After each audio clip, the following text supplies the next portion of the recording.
Hi, Sparks. Dad?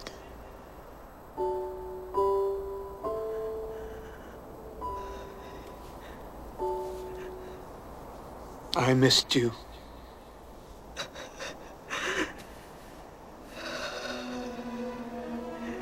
How'd you?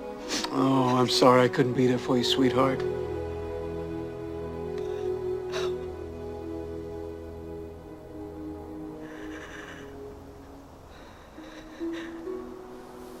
You're not real. None of this is real. That's my scientist. When I was unconscious, you downloaded my thoughts, my memories, even Pensacola. We thought this might make things easier for you.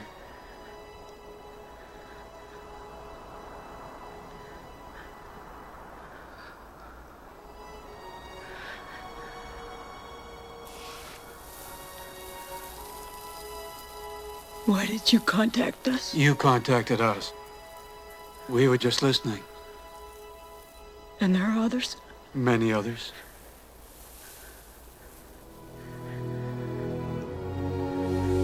They all travel here through that transit system that you built. We didn't build it. We don't know who did.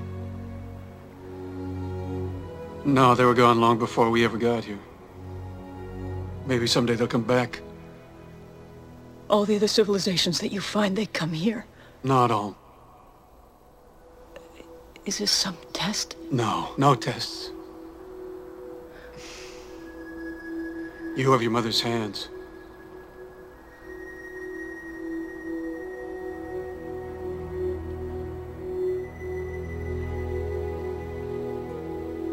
You're an interesting species. An interesting mix. You're capable of such beautiful dreams. And such horrible nightmares. You feel so lost. So cut off. So alone. Only you're not. See, in all our searching, the only thing we've found that makes the emptiness bearable is each other. What happens now? Now, you go home. Home? But I have so many questions. Do we get to come back? This was just the first step. In time, you'll take another. But other people need to see what I've seen. They need to see... This is the way it's been done for billions of years. Small moves, Ellie. Small moves.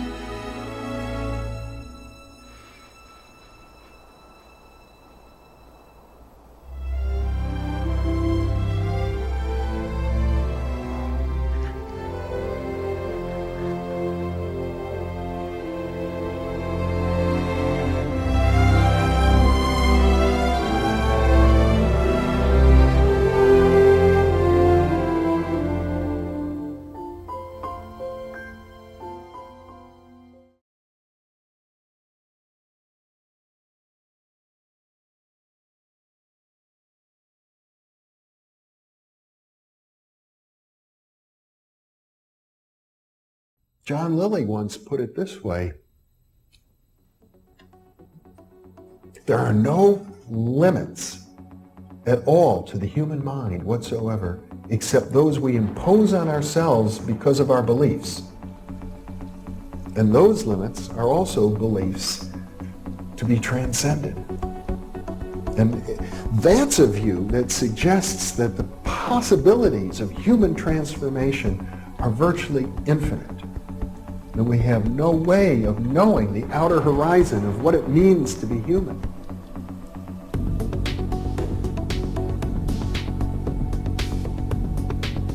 And really, to understand all this, everything, you have to go very, very deep into a study of history, consciousness, neurophysiology, everything. You have to be the supreme eclectic type of leaning, and you really have to be wanting to know who you are and what everything's about.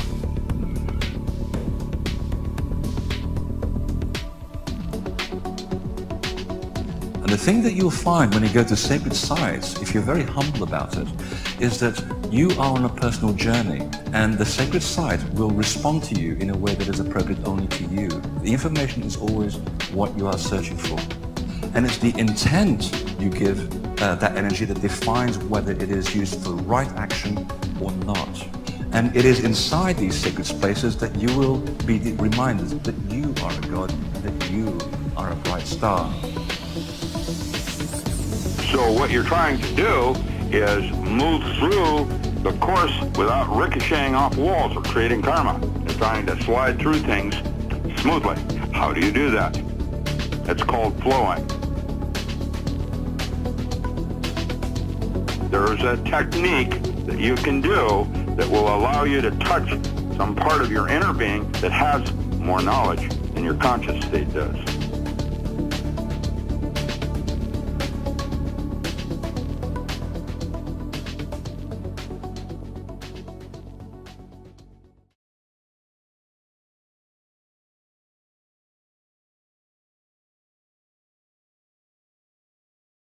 There'll be one other factor besides the fact that, well, there's two factors for the evolution. I'll just say it very quickly. Two factors. Number one, we are not victims of our health. 90-some% of ill health on this planet is now found to due totally to stress. It is not due to the biological malfunctioning. That, in fact, less than 5% of the population can even legitimately claim that their genetics are interfering with their life. So that means 95% of the people have a perfectly adequate genetic system, okay? We've been programmed to be victims, and the fact is, no, we are the ones that change the environment or perception of the environment. And since the environment that controls the cells, it doesn't make a difference if the cell's in a plastic dish or a skin-covered dish. It still responds to the environment. Our mind creates the chemistry, which is the foundation of the culture medium called blood. Your thoughts release different chemicals into the blood, and just as I change the culture medium in one dish to another dish, I change the fate of the cells. As you change your mind and change your perception, you change your own biology and genetics, which means you're all powerful, but you don't believe it because there's nobody to support it. This becomes really critical, and the other part is this: we've all been programmed. And this is the hardship that we face. And there's a movie called The Matrix. You may have seen people look for it in the science fiction part of the video store. It's actually a documentary. and the reason is simply this: we have been given the choice of take the blue pill and go back into the program, or take the red pill and get out of the program. They never really said what would happen if you got out of the program. And all of us have been programmed last trimester of pregnancy, first 7 years, is download. And the reason for the download is this: you cannot be conscious if you don't have data. In other words, I buy you a new iPod, you take it out of the box, I say push play, plays the create the playlist, created, conscious, let's say. I say push play on the new iPod, and nothing happens. So, well, why not? And the answer is you didn't put any programs to play from. First 7 years, nature designed the download. The download is a brain state of theta as a predominant brain state, which is hypnosis. So that children observe everyone around them and download the behavior without conscious filtering or conscious interpretation. It's just a recording. What their fathers, their mothers, their family, culture is doing is a download. And these then become the foundation of the database.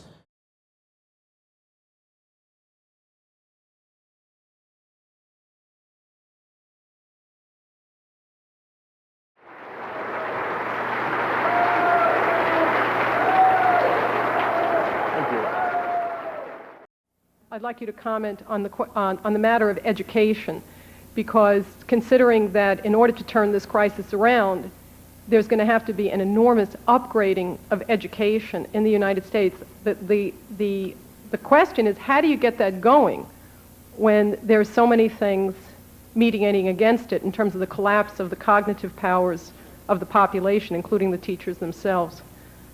The problem we have with education is twofold.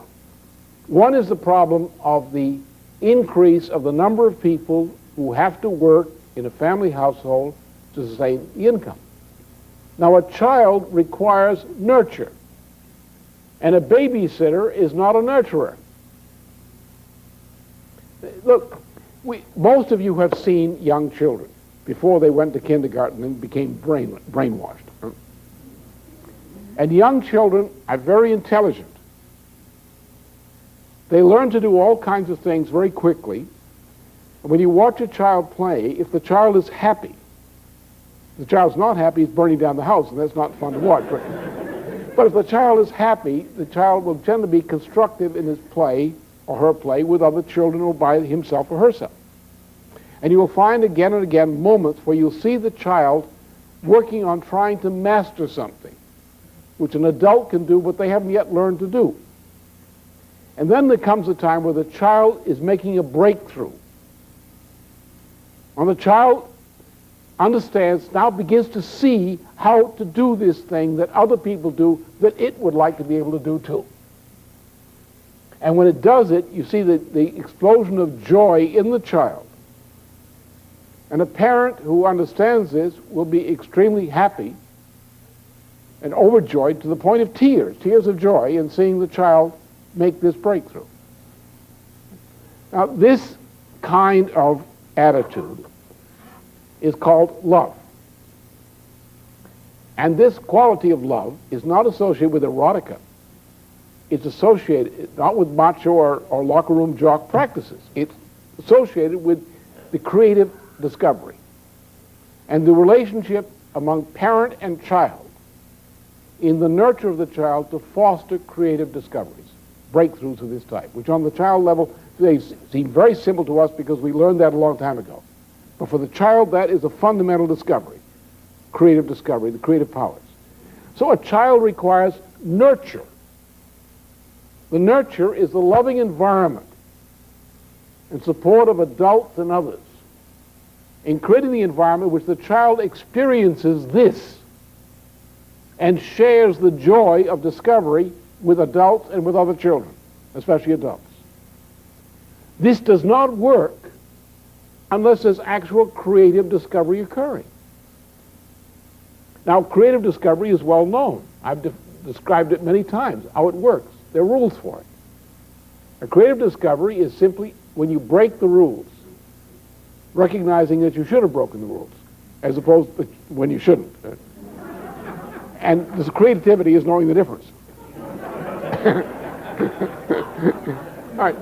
So that if you don't have the challenge of a classical approach to education, i.e. geometry and so forth, any child who's not getting a formal geometry education from the age of about 8 or 9 or something in schools is being cheated. There is no education. A child who is not learning language in a proper sense, who's not learning drama, a child who's being given a Dewey type of education is not going to grow up to be a normal, healthy, emotionally healthy adult. Can't do it.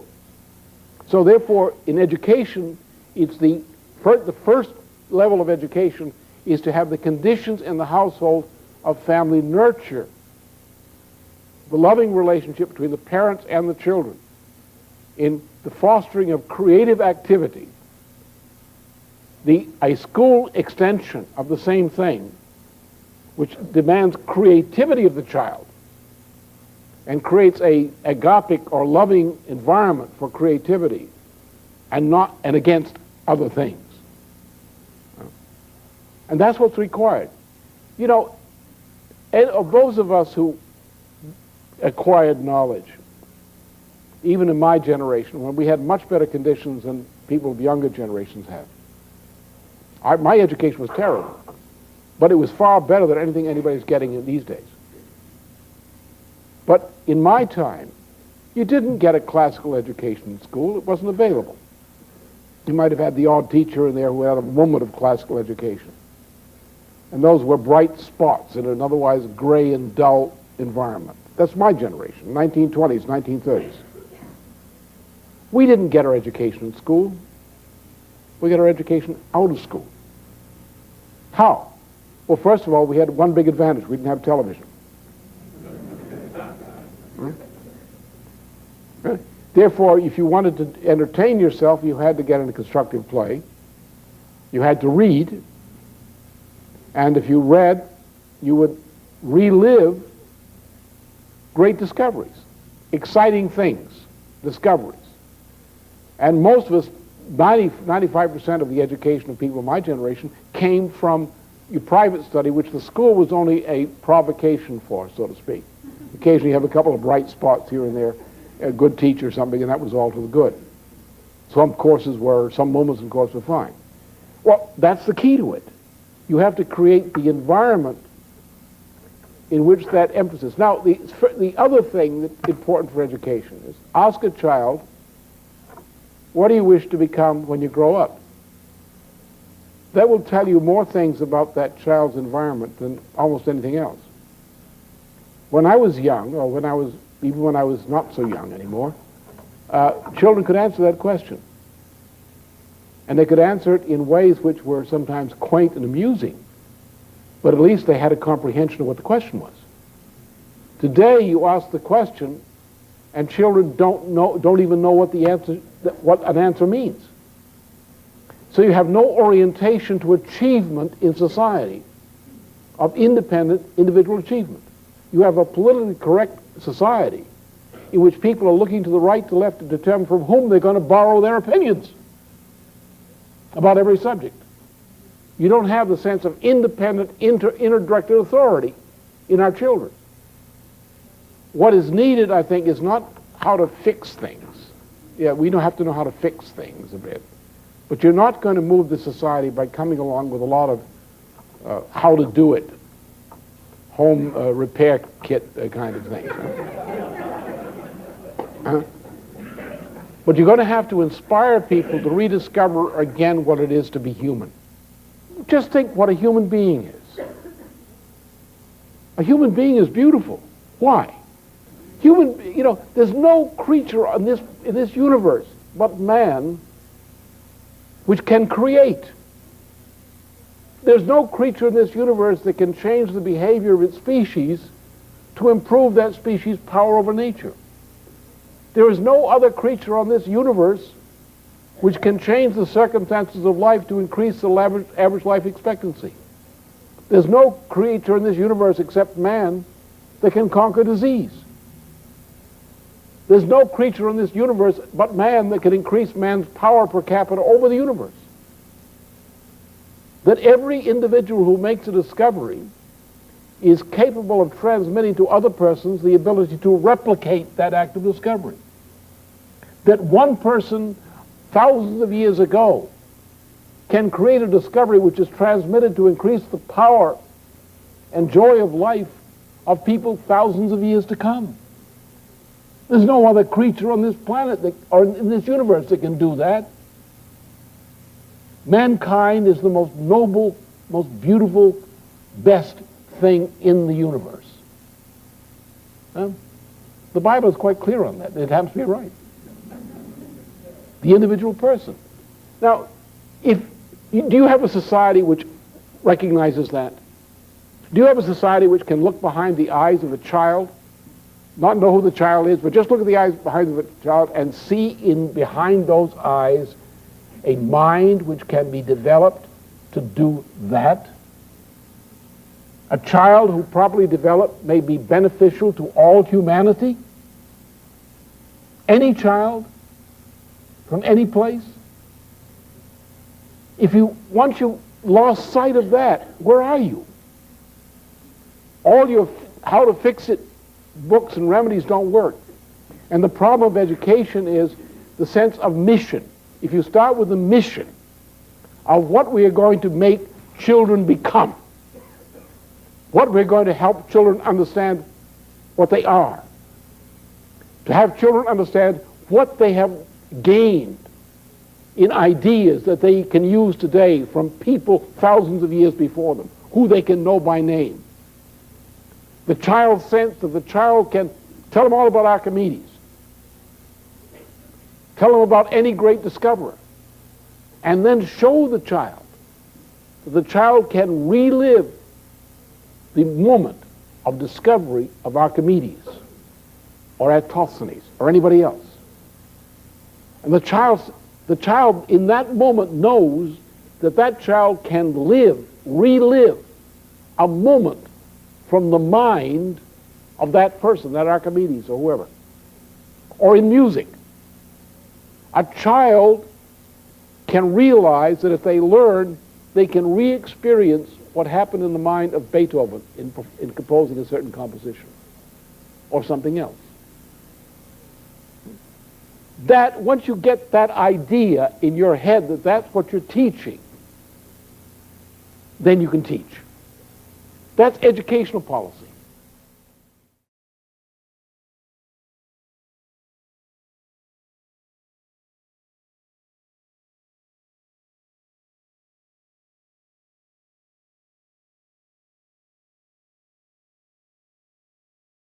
Now, the issue is the conscious mind is us, our spiritual, our source, who we are. We are in the conscious mind. There's an entity in there. That's us, okay? And the conscious mind is the creative mind. The conscious mind has wishes, desires, and aspirations. The subconscious mind is the habitual mind. It just plays the programs that we got. Well, the issue is, why don't our lives match our wishes and our desires? And science has answered that simply by the fact that it recognizes that we only operate 5% of the time from our conscious minds. That means 95% of your life is coming from the subconscious programs, which means the behaviors that you represent 95% of the time are actually not even yours. Fundamentally, they were downloaded from other people. And as a result, we're not living the lives that we want to live. And we don't see it, and that's where the whole monkey wrench goes in the system. As I say in my lectures very quickly, I hope give me a minute here, I'm trying to get to the end of this. I say, go back to a time in your life. I know you had a friend, you were very close to your friend, you knew your friend's behavior very, very well, and you happen to know your friend's parent. And at one point you see your friend has some of the same behavior as their parent. So you volunteer something like, hey, you know, Bill, you're just like your dad. And then you back away from Bill, who goes totally ballistic and says, how can you compare me to my dad?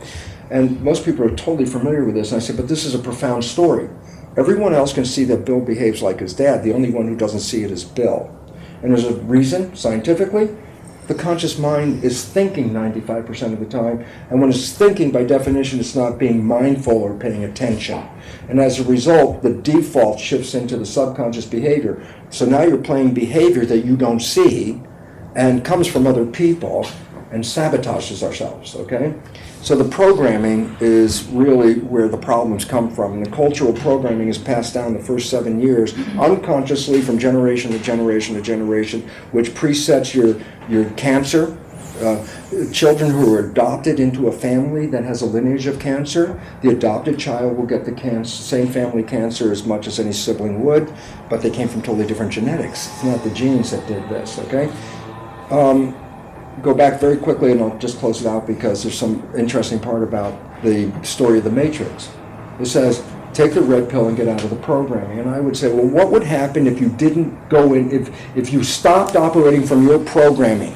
If you stayed mindful right now and stopped operating from the program, I'll tell you what happened because you've experienced it already in your life.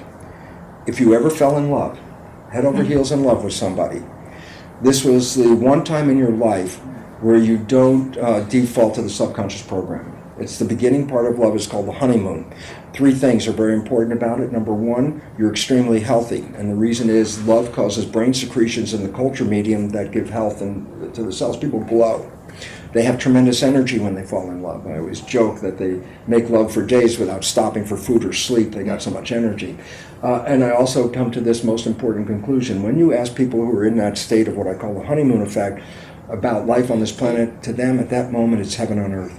It's heaven on earth. And the fact was, well, that was not an accident or a coincidence. They created it from what? Conscious mind, wishes, desires, and aspirations. Then there's a tendency to lose it and falls apart. And the reason is, well, why did it fall apart? And the answer is, when life gets busy, you start to think. And the moment you start thinking, you default to the programs that you got from your parents and your community. Well, those behaviors were never part of the honeymoon. So when they're introduced, usually it's a shock to the other person to see that behavior show up.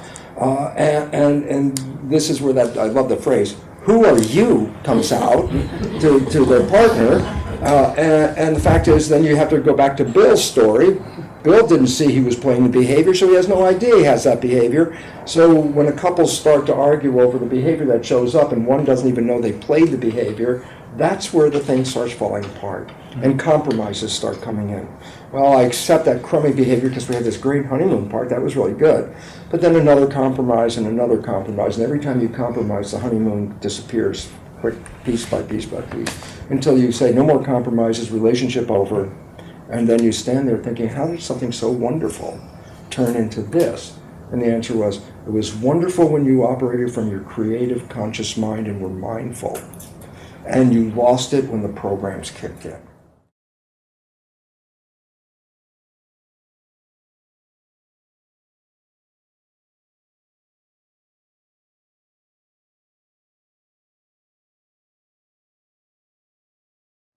It's information deprivation. That's what they're giving us, you know, with the federal school system, no child left behind, and all of that, the dumbing down of America.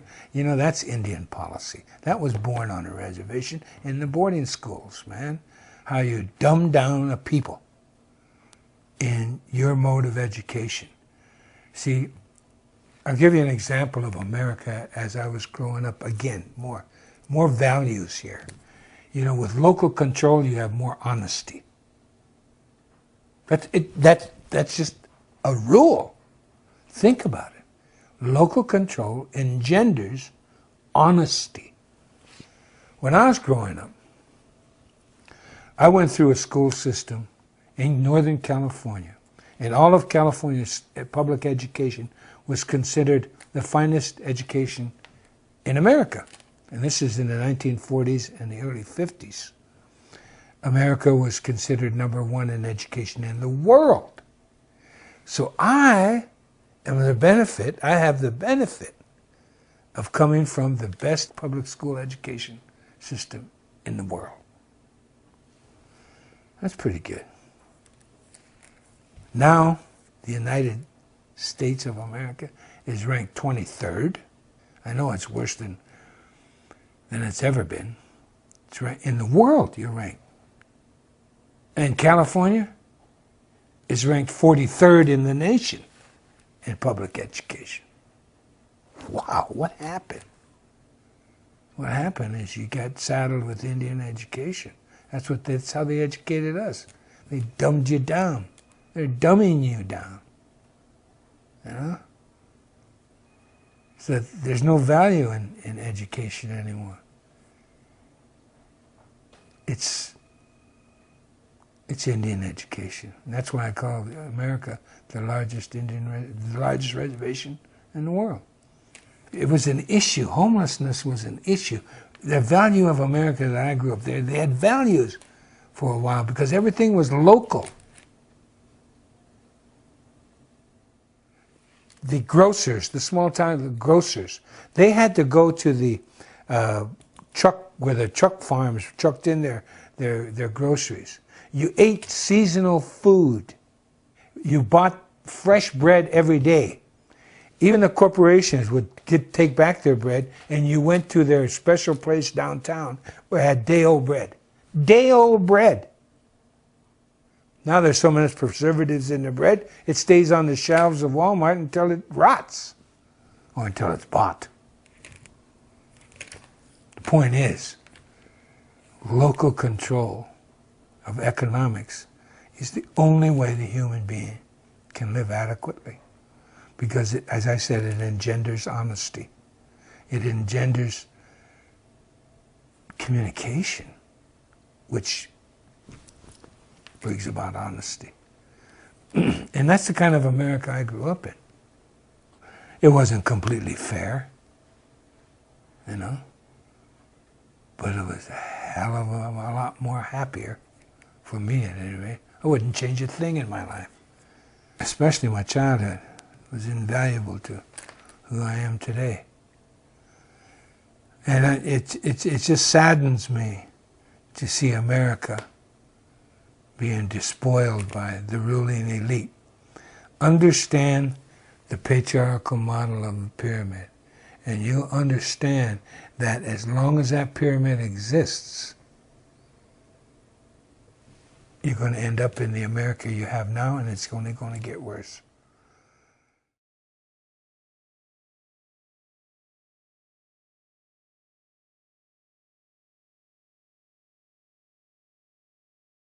Social Security, let's take it easy, does not want you to live if you get to be 65. Now, I'm way past that. I don't act like it, but I am way past that. I'm in my 70s. The director of Social Security, I will not mention his name because he picks me up at the airport when I'm in Washington and drives me where I'm going. I've stayed in his house. Says, Bob, we want anyone who reaches 65 to be stored like cordwood in an old age home, given mind-control drugs like Valium, and let him die because Social Security is bankrupt now. It won't be bankrupt in 5 years. It is bankrupt now. And if you restore perfect health to these people with a device that will fit in your shirt pocket, the job market will not absorb the people getting out of college today. Even if McDonald's has a smart cash register, they can't add and subtract. They can hardly write a coherent paragraph. And you want to get these people with experience back in the job market? I said, hell yes. I was 65 nearly 10 years ago. Another problem. This steps on the toes of all the vested interests. They're expecting to make hundreds of thousands of dollars off of you, health management organizations, insurance companies, hospitals.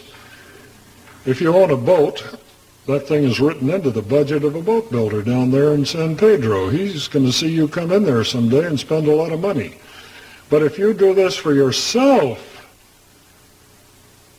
it'll happen. You will get well.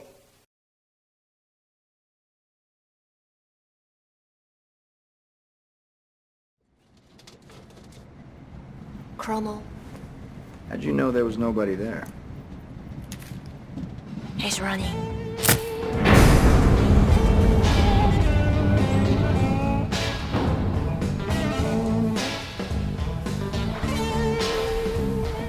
Paul?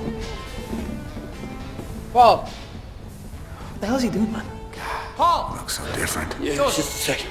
It used to be automatic, but parts went extinct. It's not the Paul I remember. No. Paul, it's Curtis. They ain't coming back, so now I gotta do it. Woo! Annually. So that's how it's made. Still hot. Wow, look at them all. And you do some nice work. That's right, man. There's your food. There's your protein blocks. Is this why they took you? To make this garbage? Huh? Paul. Have you been alone this whole time? Huh? Alone? In the zone. We're going to the front. Come with us. All right. You're going to the front? Yeah, man, but no way, man. My place is here, all right? Here? Making this crap? Why? Oh!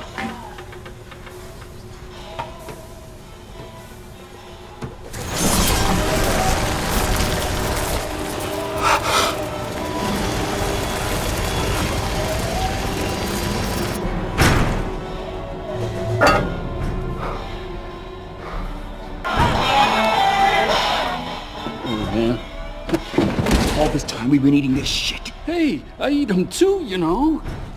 Every single day.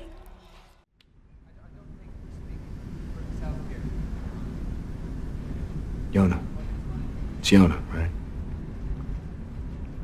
How old are you? 17. 17. You're a train baby then. How about you? 17 years on Earth. 17 years in the tail section. Earth? What was it like? I don't remember. Why? I don't want to remember anything before I met Gilliam.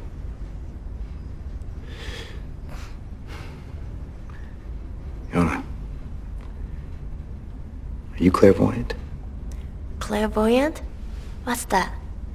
Well, you always seem to know what's behind the gates. Do you see things in your mind?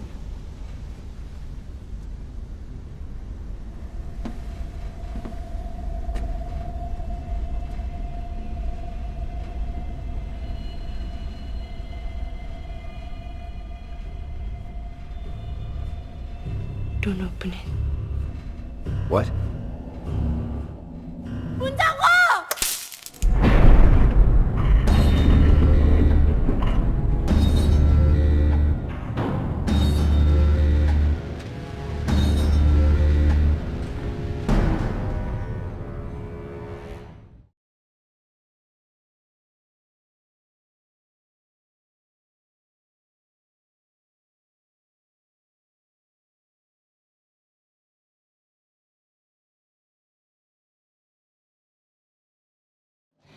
We've made a lot of progress. It helped a lot, but it still didn't fix what we were trying to fix. We'll talk about the fixing on the planet tomorrow. That will be the end stuff that we talk about toward the end when we get into Metatronics. Because before I touch the Metatronics stuff, before we get into what is the problem on this planet, what was the history of that, yeah, you start to see the scope of what we're dealing with. I want you to make sure you know what the solution is. If not on a global level, at least on a personal level. Because if we're going to bring to your awareness things that a person of lower consciousness might respond to with fear, we want to know that you're not a person of lower consciousness anymore, because fear is not going to do you any good. It's going to lower your frequency. We want you to know the solutions and realize that fear is a choice, and it's not a choice you need to make. And if you do make it, ask yourself, why? Why am I allowing the feeling of fear in relation to something? When I can choose something better, I'll choose mastery. All right, Christo self, what do I do now? I made the choice. How do I do it? There's always a choice. We are not a fear-based program. Never have been, never will be. But we're also not a baby's program that is going to be like, well, excuse me, the sky is falling. Let's go hide and pretend everything is hunky-dory. It'll be just fine. That is not helping anybody. When you patronize people and tell them what they want to hear, even if it isn't the truth. If you tell people, oh, ascension's easy, call Hail Mary and this and that other name, you'll be there with no problem. Yeah, right. They'll follow and they'll do it. And they'll keep hoping that someday it'll work. But it doesn't. There's a malicious attitude in beings that don't tell you the truth just because they'd rather you be happy with them and listen to them and follow them. We could probably have, with the level of sophistication of the material, we could have literally thousands and thousands of people that wanted to play this game with us if we hadn't revealed the stuff that the fallen angelics didn't want exposed, the stuff that the Illuminati running around on the planet didn't want exposed, the people that run around worshiping all sorts of things outside themselves and those kind of things would love this material if we hadn't had to expose certain things that are going on the planet. You'll find out about what they are tomorrow, and it may affect some of you, because some of you that are used to us already, you already know, and you're still here, and bless you, because that means you have a strong spirit that values truth more than temporary, feigned comfort. The truth is not uncomfortable, it's just big. It's a big drama we're in. And if we feel little, it can feel scary. But if we realize we're avatars that are waking up, we don't need to feel little anymore. We're bigger than the drama, all right? If we remember that.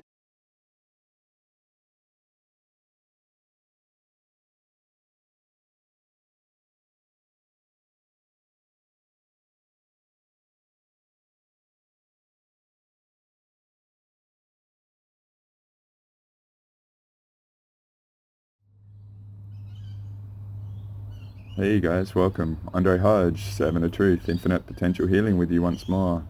I thank you for allowing me to be a part of your journey as always, and I do say that with my sincerest gratitude because I know how precious our time is. I know how busy everything is. I know the volume of content out there is, and me being a truth needle in the haystack of falsehood out there, from my perspective, you have to decide whether I am authentic and truthful. But I wouldn't be doing this unless I felt I had something to offer, and it comes from the authentic perspective of my own imparting of discoveries and stuff. And so one of the big variables that I've always carried is there's so much more to us than what we're told, what we're being offered and appreciated. So I've in my journey that I've shared over a long period now, intended to offer you, that from the contextual perspective and variables that you can integrate in your own pattern recognition and integration in what is for you, that we each have so much more to offer and access. And that's why I put everywhere the infinite potential prospect that we all have. So it's really good to be with you. I've had a bit of a chilled out time. I had a very busy 12 months and year and stuff like that, culminating into some really prophetic sessions of the last few weeks, and I really appreciate all you guys that have had the courage to invest in me. I wouldn't be here unless you did, and I honor you for choosing me and having the courage to go into your unknown and explore, say, healers like myself and that. But so I've obviously, if you've been around me for a while, there's been a real expansion of awareness, and in my own journey, and I love referring to other people and stuff, and I will always offer the clips of amazing people so you can actually tune into them and discern them and take away the components that fit for you right now or might in the future. You'll go, holy shit, that was 3 years ago. I remember that variable, and it just pops up into your awareness now. That's what always going on with me. So in my multi-dimensional method to the 3D madness, I think it was 9 and 10, I talked about the data in the body's accumulation of data in the skeletal sort of system. So instead of being proactive on having to remember everything, we can go passive and allow all that we've absorbed to pop up at the right moment when we're in the right mental state. So there's the brain waves like the alpha, theta, delta, and all that sort of stuff, which I've imparted in some of the early infinite potential healing releases, particularly around an amazing teacher by the name of Dr. Robert Beck or Bob Beck. And yeah, a lot of those guys in the 80s who I love had all sorts of wisdom that was just never able to get into the internet and stuff. So over these last couple of weeks, after some really massive victories on sessions, because my structure is really good, and the Universal Sovereignty document, which is very extensive, which might feel like a lot when you observe it from the outside, but when I go through it with sessions and people, it just like they light up and just absolutely get on fire and rip into it. And so after the pranic aspect of my infinite sessions, which I include that document in the infinite part of my infinite potential sessions, it's really even discovering or putting that together and releasing on February 10th, and then since then working out the dream time sort of stuff relative to the pure source spiritual assembly for multiverse resolution. Those allies of mine and people that have weathered the fracas storm that I've been through this last sort of 12 months and gotten to this point now, that have really employed it, have really gone parabolic in many respects. So a lot of really the amazing privilege of holding space for people, because that's basically what I do. I hold space and help them work through the mechanics of, say, the violations of, I just like when people have perspectives of things, I can sense that there's a distortion, like there's this architecture through the acupuncture points and body and meridians and stuff. It's like an overlay to get you to go to a different perspective, and you don't realize it's not organic to you, it's actually influence going on. And so I help unwind that, but it's the key is to actually allow people to see it for themselves, and then when they get that aha moment, it just like can be a cascade of dominoes of unlocking all sorts of stuff. So it's just, my sessions are very extensive, and I hold space for people, and we have a lot of conversations, and I offer reference data potentially if it's off and stuff, and do that mathematical equation of eliminating the violation, so to speak. So it's been really like an honor and a privilege to hang out with these people that have made it through such horrible shit, their own journeys, and coming out to this point to really let their infinite rip, or their intuitive potential rip right now. So there's a line in the declaration, I would say, our pure source diamonds that we are, like the pressures of this reality and the craziness is putting pressure on us, but we're like going crazy on the intuitive potential, like everything being done is an ally to that potentially. So as I've said in the past, it's like there's so much going on, but you don't know what variable is relevant to who out there. So why would you want to limit potential? And unfortunately, some of the negative aspects out there is a huge catalyst for really breaking out of what people are sort of caught up in. And so there's a horrible beauty in the universe, is that clip Ram Dass that I've employed many times says that unfortunately some horrible experiences bring about a lot of potential in people. And so I've been debating what to call this, because I've, in this time that I've sort of stepped back and just being very, putting priority into the sessions, which I always do. Like if I'm not up to it doing these public things and stuff, I generally don't, but I usually like front up and rock into it and let it rip and stuff and offer what I do. But I want that to be known, that the sessions are the priorities. And so like making these videos, it takes like 30, 40 hours and stuff if I set myself up and stuff like that. So, and then go through the editing and finding all the clips and stuff. So while I've had these epic sessions in my downtime, I've been in that real mega hyper epic state that sweet spot, sort of in the zone, just able to consume a lot of information and stuff. So instead of doing the public stuff, I've gone back to my books, so to speak. And if you know how I discovered the Ashiana back in October 2021, after clearing myself from this dream time, fang in my tailbone and stuff, a lot of influence going on and getting a lot of energy back, and then going on the hunt for old teachers like Cliff High and stuff, because I used to explore him back in 2010, 2011 when I was currency trading and stuff, and just going back and, you know, with that context and that hindsight, with the conscious Tetris that I say, where you go up levels and stuff and then you revisit old things and you see it in a whole different light. I just love that. So I accessed some old hard disks that I haven't touched for a long time and went through a lot of the teachers and stuff, and it was really profound, because I guess with me, I've doing the big levels like the multiverse and stuff like that, then percolating down with the Asher for the last 25,000 years or more and stuff, with the Amplify, the Echo series and stuff like that. So then it's like we've got that structure from my perspective, and it's just the outside edges of the puzzle.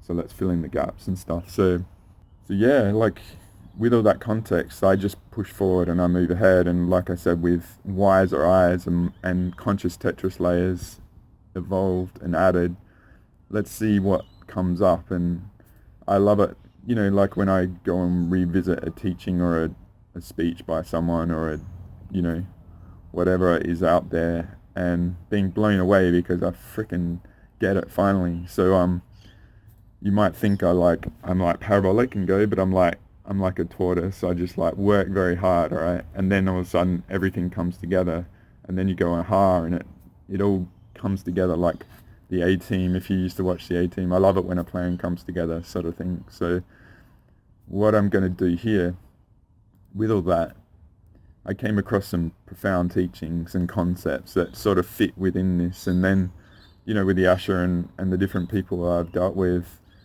if I shake or pause and stuff, I'm either contemplating what I'm going to say, or I'm battling the mozzies again, because it's evening and it's a beautiful day here in Adelaide, Australia. So I'm just really glad to be here. But yeah, so if you see that, that's what's going on, all right? But and that's what always goes on. But yeah, like I got all these components that I've just gone and hit the books and been in this really hyper, like sweet spot, just devouring everything and absorbing everything and processing like I do, and the pattern recognition sort of stuff. So what I realized is, in me and what I deliver, I realized there's a bit of a gap in my method of teaching and instructing, and I just go by what I feel, right? Like trying to explain the multi-dimensional in a 3D dominated reality, it's taking a lot of risk, all right? But I've dealt with a lot of these sort of individuals that have phenomenal talents, but a vast majority, which is a disappointing conclusion to come from, is they're operating on a 3D in a certain way, but in the multi-D they're doing very violative stuff. And this sort of journey and era that I've been in, and I've come out the other end. It's like, and those people around me that I really have respect their talents and their authenticity and their integrity and stuff. They would never do this sort of stuff, and we're all vastly shocked about what's been going on.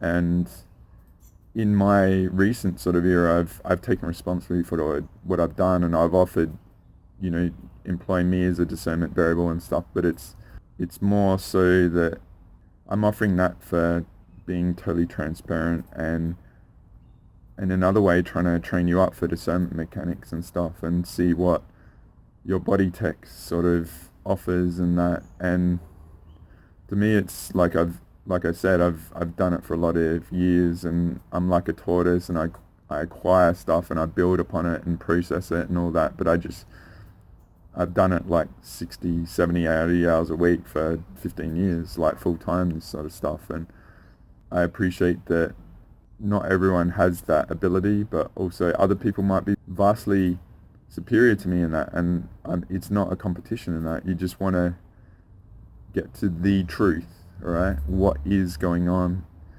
And they say truth is stranger than fiction. It's amazing. It's crazy what the truth is. And I remember trading with the wisdom of Warren Buffett. If you don't know who he is, he's a very wealthy trader. He's like the wealthiest trader that's ever been. And his teacher, Benjamin Graham, they used to describe the market as I really wish I could find the quote, and I might find the quote somehow and share it, but they talked about the financial markets as a psychotic, insane mental asylum. It's not an idealist thing, but there's logic to it and stuff. So you have to appreciate what you're trying to trade to actually succeed in it. And a lot of the community is that way, unfortunately. And I don't like talking about the negative, but offering all the influences sort of stuff, it's trying to offer that it's not something to be scared of. You're so epic that they need to do this. You're the threat, all right? And if they've gone to all this level to do all this stuff, it's like, to me, it's like I say, this recent era of all the violative stuff that's been going on, and I'm holding back publicly most of the really negative stuff. To me, it's like, the question I have is, what are you trying to stop? Why do you need to do this? What is on the other side of this for me and stuff? So the more pushback I get, the more encouragement I get. And that's my logic. That's how I interpret it. And so it's not a pure environment at all. And one of the big things going on that I realized again is that, unfortunately, by me imparting sort of a lot of the influences sort of stuff, trying to educate people on this, there's a lot of people out there that are actually go, oh, that's a good idea. That's a strategy I'll use, And one of the variables going on, I know, with me at the moment is the misguided stealing of my residual image relative to the dream time. And that's been employed by people that operate in the astral realms and stuff and create constructs for people to sort of discredit me in the dream time, which is not what's going on in the dream time. And I have very strict boundaries, and I don't really encourage you, if you think you see me in there and you've been involved with other people, that it's actually me, all right? You have to really discern that, all right? And so one of the variables going on at the moment, which is crazy to believe that people would do this, is I might show the context image quick. A big thing of mine is to offer the data to help you navigate correctly and stuff, right? But I know that one thing people don't really discern about themselves is interacting with certain people out there, a lot of the people in the community. And I'm going to talk about the cross-pollination of healers and stuff like that, because a lot aren't actually on our side. They're there to derail our potential as a species. It's war on a very multi-dimensional level. I'd say that my past offering of this is, most of us don't know what the truth is. We haven't been educated the right way and stuff like that. And so when you develop and expand your awareness, you gain the data to have a better foundational perspective to navigate from. But what's been going on, right, this is another variable, is that people actually hack your DNA and put false data in, so you have a sympathetic resonance to the falsehood, and your body might be manipulated to feel a dopamine reaction to the falsehood, which is the thing that gets you over to actually go the wrong path, right, and gravitate to teachers and stuff. So there's a massive violation going on with hacking of people and stuff, right? I just want to put that here because it's like perhaps your navigation isn't authentic or pure because you've been violated, and I know that this has been going on around people relative to me and stuff, and I can't help it. You have to work it out, because when you get that aha moment or in a session with me, then we clear it. But you might actually feel like I'm the most polarized and evil being that to go for, because you're getting a contrarian view by the hacking that's going on, right? So I'll just show you the contrarian view again. So I've got this on my Instagram and stuff if you want to have a look at it and read it. But this was relative to a metaphor of trading, because when you trade, the herd, and it's not a negative thing, the vast majority usually choose the wrong action at the wrong time, but the trader goes contrarian and sees that and feels it. And what it feels like initially is it might feel like the totally worst thing you can ever do, like your body actually drives you to go the wrong way because of all the Babylon massacre, the DNA hacking and all that sort of stuff. But the key is once you flip that and feel that sense in your body of going that path that you've always been familiar with, is actually the inverse. It's actually trying to take you off a cliff or destroy you and stuff. Then you can flip it. Once you get in that mechanics and you do it the first time, it's profound, it's horrible. You might feel nauseous and all this sort of shit, but you're actually breaking the programming and the influences, because you and your body, you're the authority over your journey, and then you can flip everything and see it. Right? It's that big first time of actually doing it. So perhaps the right thing feels like the absolute worst thing to do, but once you get past this and you start seeing it, you actually realize how your wiring of your body and stuff might be influencing your direction so much. And I'm offering that DNA hacking is vastly more worse than what we've actually appreciated. And they can hack you and go into your dream time and stuff, and people are used as Trojan horses. Like there might be people, like very highly skilled people behind the practitioners you're dealing with, because they've all been hacked and stuff. And yeah, it's just, you as an individual have to work this out, all right, and realize that it's spiritual Wild West, and all this craziness of DNA hacking and wiping has been done relentlessly, and you might feel like you're dazed and feeling lax and all that, but you might have been hacked and wiped, all right? You might have been violated, and so that's why I've created the Universal Sovereignty Declaration the way it is, very extensive, to include all these influences. And when you go through it, you might get a lot of body reactions and stuff, right? So I hope this helps. It's a bit of context. I've shared this many times, but it's a bit like Danielson in Karate Kid, like wax on, wax off. A lot of people are going to get aha moments of all the shit that's been done to them and actually get on the other side. And you know, a lot is brewing in our potential, as I always say. To me, it's like we're one healing away from our potential, sort of thing. Like everyone is sort of one healing away. Humanity is one healing away. So the key is to go into that and see what goes on the other side, you know, rather than a familiar path that you've worn, all right? And it hasn't borne results, and our society is where it is, okay? So I'm just going to move on. As I said at the start, I was brewing all this information and exploration and regrouping and wisdom from all the success and outcomes of what has happened and what is going on, and congealing it all into a teaching sort of thing.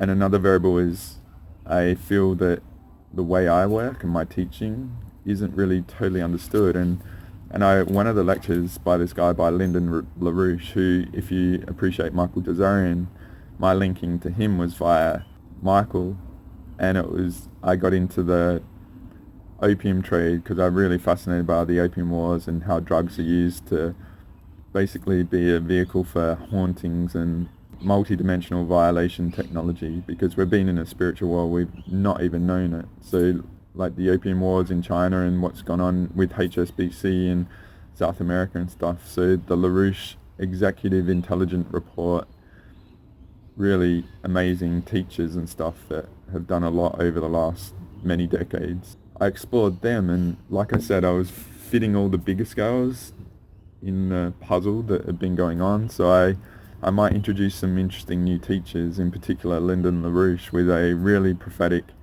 lecture, because then I went keyboard ninja and I just touched on an oligarchical lecture by Webster Tarpley. And Webster I used to follow back in 15 years ago and stuff. He used to do a report and what's going on. So if you know Gerald Celente, he's a bit like him and observing these players in the reality. And now we've got the context of the invasion war and Leviathan, agenda that's gone on with the epic, big scale, tens of hundreds of millions of years sort of war that's been going on, filtering back to the multi-dimensional stuff of what I've said in the last couple of videos of the big scale. It all sort of makes sense, but these people are just from the 3D trying to work it out under the pyramid sort of thing, and I don't feel that is a strategy that will win. Like, I go after the multi-dimensional head of the snake sort of thing. That's why I have always operated. So with that wisdom of what I've been involved in the missions and stuff, then I impart sort of these understandings and concepts to help you as an individual develop your intuitive awareness, because to me where it comes down to is us as a species are a massive intuitive threat to the controllers, and that's what is going on now. And what's going on now in the last, say, 10, 20, 60 years of what's unfolding now was set up in the 60s, so to speak. If you go back to Galactic Special Forces 27 and the teachers I've offered in that, and why it was to me go time, because a lot of the bullshit that I've been about and these BS artists that I've unfortunately brought to the public or allowed them to hack my DNA and my assumption mechanics to violate me in such a way that I've said, is that we've lost a lot of time. And so I'm making up for that in what I do. Okay, so it's getting a bit dark and I'm going to have to move on. So yeah, I realized watching one of these lectures is it actually offered the actual mechanics of my instinctive teaching method, and it goes back to an older way of imparting the discovery process, right? So this is going to be, as I said, I didn't know what I was going to offer and stuff, but as this is a teaching, because I was, experience is a key to wisdom, right? Like, I was an IT engineer, and in my IT days, I'm not going to get into it too much now because it's getting dark and I'm running out of time, but the variable that I appreciate is experience is a key to wisdom, and in our Galactic Special Forces missions we discover so much, right? And so that's what I've tried to accelerate at the right rate for people, but also I have to be respectful, a bit like Yoda with Luke going into the dark cave to defeat his shadow self, Darth Vader sort of thing. I have to allow people to go through things, because the key is, sometimes people go through negative experiences and stuff, but you never know what will define an individual. And I might include a clip from Michael Jordan's Playground, one of the videos I watched a lot relentlessly in the early 90s, because one of the defining things that defined him as the icon that he is he got cut from his sophomore year of basketball. So that devastating experience of not being selected was the motivator and catalyst for him to be the greatness that he is. So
This is this year's team.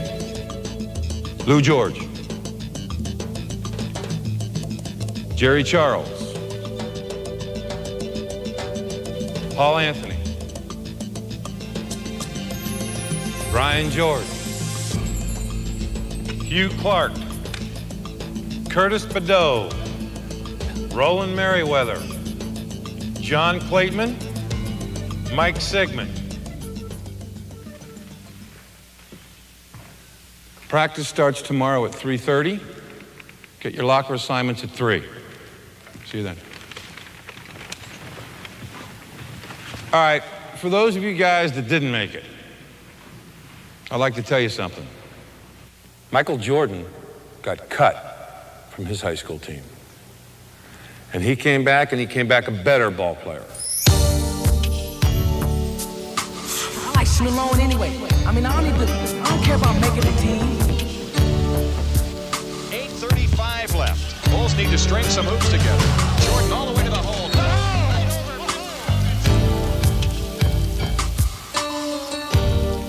Don't forget, Michael Jordan got cut too.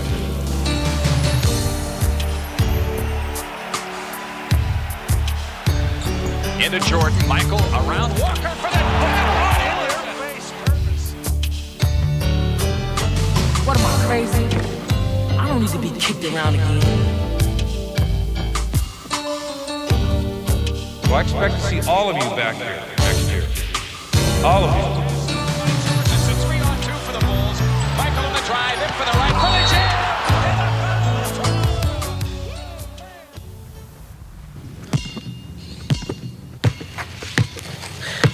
I want to see you guys here next year. I bet you Michael Jordan never even got cut.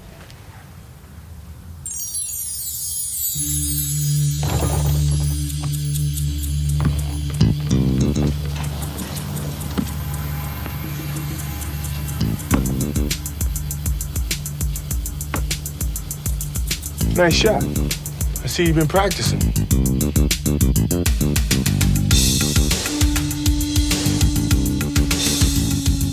I know you like to play alone.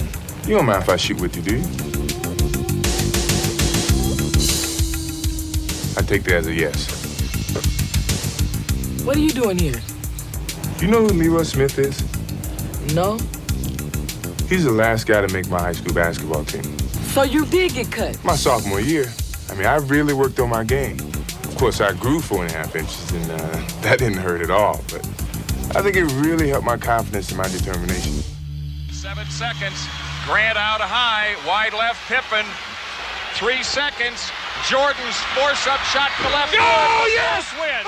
Michael Jordan saves the day. In the NBA, there's a lot of great athletes, but it's your determination that sets you apart. For a second, but now the clock is running down. 3. Jordan for 3. Pressey looks to bring it in. He comes in, throws it away. The Bulls have it. Here comes Michael Jordan on the drive, 5 seconds. Jordan on the drive, right of the lane, 18-footer.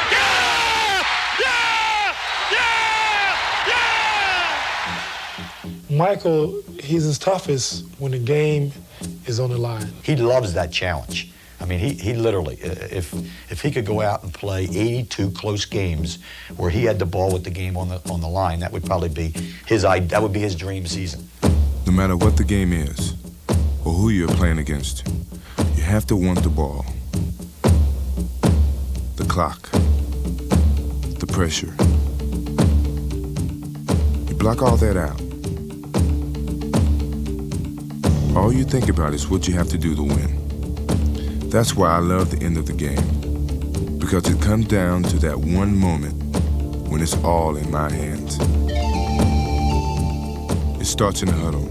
I listen to the coach set the play, but I'm also running plays in my mind. Things from the past. Sometimes I think back to North Carolina, and I'm a freshman again, playing for the national championship. As we suspected, it's going right down to the wire. A 1-point lead for Georgetown. No, they stay in the 1-3-1 with Ewing in the middle. Doherty to Black. The tie, 18. Shot, Jordan! Michael Jordan! North Carolina has won the 1982 NCAA championship. At that time, that was the biggest shot of my life. But when I got to the NBA, I had to prove myself all over again. Tie game with 8 seconds left.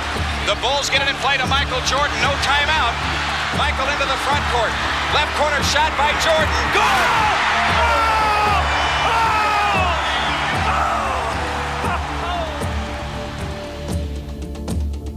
I don't always have to hit the last shot, but I do have to walk away knowing I did everything I could to win the game.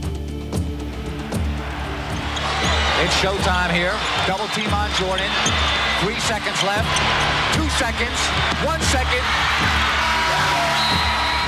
It's all over. Ellis doubled up.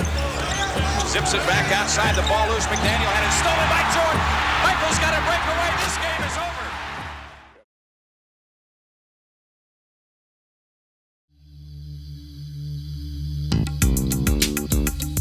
I hustled and I hustled and I played as hard as I could.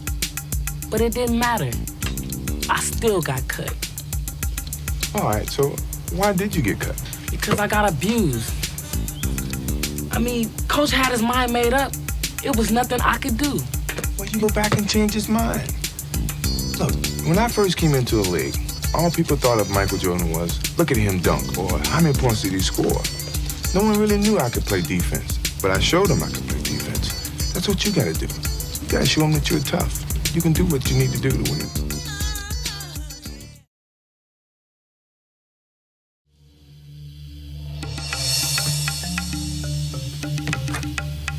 Okay, but you're the best in the world. I probably could practice for the rest of my life, and still it wouldn't matter. See, competing is not just a test for who's bigger or stronger. I mean, it really determines who has the bigger heart. And some people just don't have it. No matter what happens on the court, you still gotta be able to compete for yourself.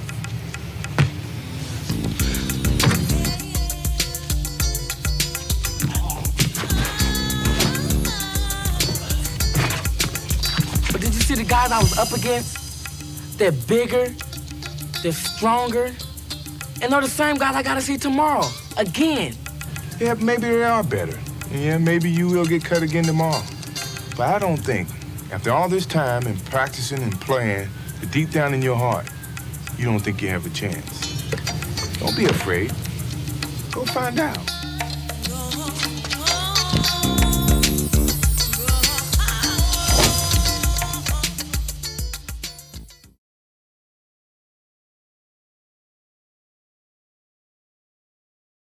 One of the defining things that defined him as the icon that he is he got cut from his sophomore year of basketball. So that devastating experience of not being selected was the motivator and catalyst for him to be the greatness that he is. So the thing is, this is what I so appreciate. You never know what variables will define an individual, and sometimes the bad experiences are the catalyst for that.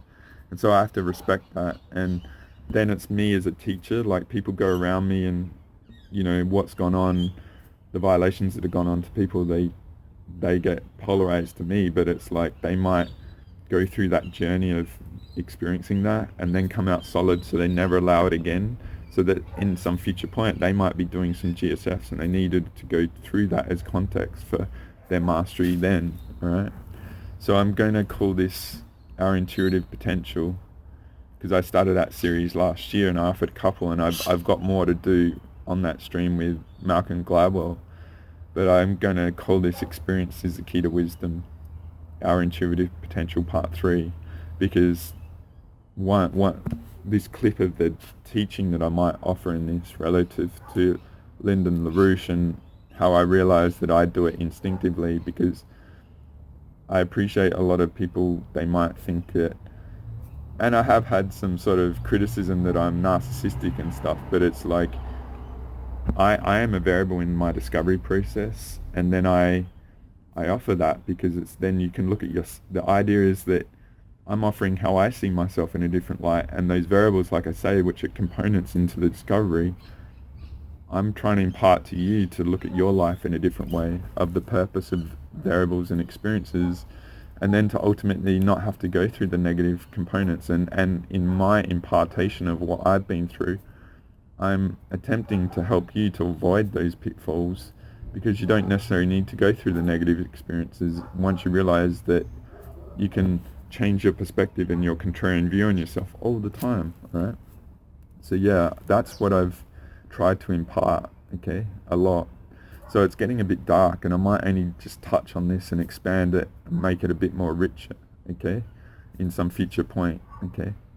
But yeah, that Lyndon LaRouche clip that I'll offer at some point, whether it's this one or the future one, because I might do a second one on, or might make this a very rich theme. The experience is the key to wisdom and why you want to have it, and not all experiences are necessarily good, and some people might not ever recover from them, but a lot of them might be the defining moments for people. And as I say, I appreciate there's potentially a lot of violated polarity against me, but I feel that that will be defining for a lot of people to realize never to trust a fracker again, sort of thing, alright? So I've sort of come out the other side, and it'll be up to people to work it out themselves. But as I've said, it's like been a really massive recent era for me, and completion of a lot of stuff to really get my mechanics of what I do to be really, really bulletproof, to be able to hold the space to really help people get through a lot of the stuff, to have their organic journey that they actually were probably meant to have, that unfortunately this reality in this world and this universe is not pure or idealistic. It's full of violators and stuff, right?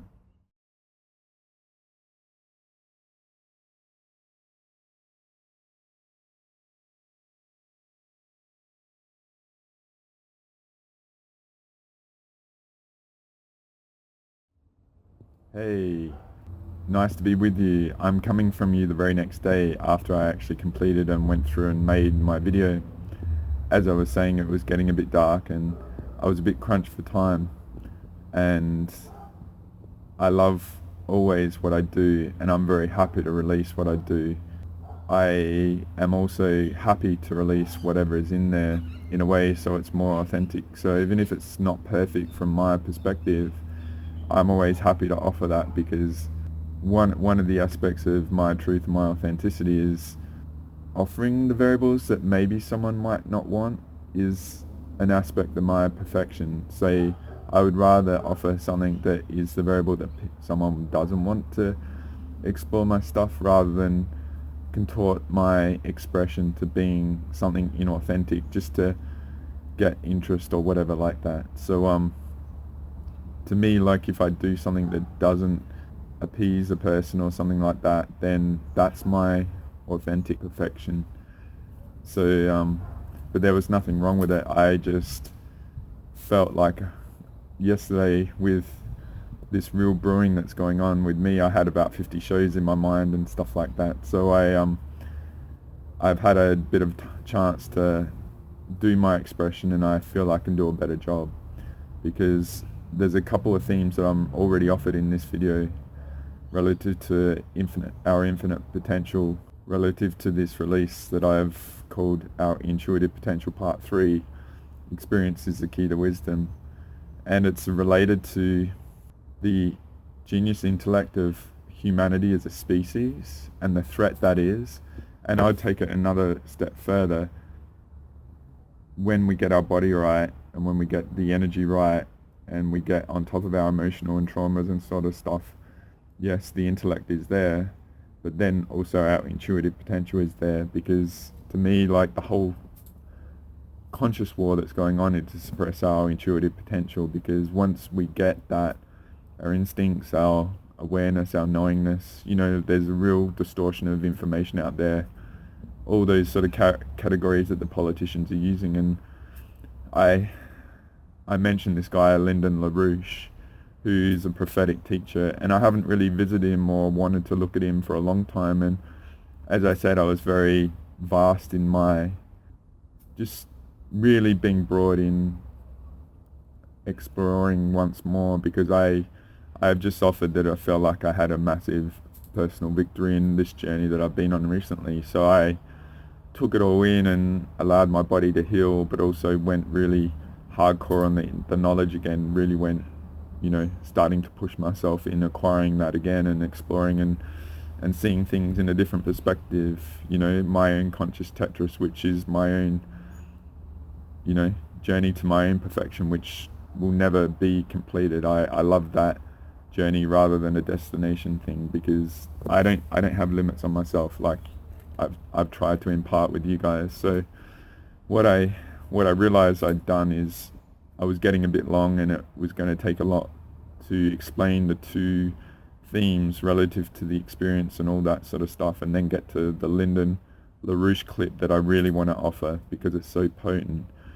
And then it'll be a teaser for getting into some of the concepts he's offered in more depth later, alright? So I just want to show a couple of the images to help seed that for the future, because I'll get into it in a lot more depth, okay? So this one is one of the ones I drew, okay? So I'll just show it. So I'm just going to touch on these, alright? A few of them, and I'll get into them in a future teaching where I get into a bit more detail. What I worked out is basically about our intuitive development process and stuff, and the reason why I'm offering the Lyndon LaRouche clip is he offered, it was poetic for me, because obviously I operate in a certain mechanics, and the difference about me and many people at this time potentially is that, you know, being an individual against the collective humanity, it's a bit of a daunting process. But I think like what you realize about me is I trust myself when I go into all these things, and all the emotional mastery and all the stuff like I've had to go through my lack of self-love and all those sort of things, and not believing in myself, giving perception authority away and stuff. And I've just had this real mechanics of like a very methodical journey, a bit like that blue line, you know, which is a metaphor of many people at the moment, okay? That's what I'm getting to, and that's what the experience is the key to wisdom is about, because I feel a lot of people are bubbling up to have that green mark where they just go, put it all together, okay? And so my expression of teaching is imparting the discovery process, and I've offered it's in the emotional mastery series at number 1, it's empathy sonar, to be able to use your empathy as a sonar radar to tune into another's journey, so you can acquire the data of their experience and integrate it yourself, so you don't actually need to go through everything. And I shared that a couple of years ago, and that's what I've always done. But what a lot of people, I feel, and then taking me as an expression of a teacher out there, that's what I've always done in order to not shortcut people, but accelerate them with very rich and dense experiential reference data and the discovery process. Primarily because life is so challenging, and there's so much going on, and there's so many demands to people and their commitments to life. The amount of time that people can invest in development is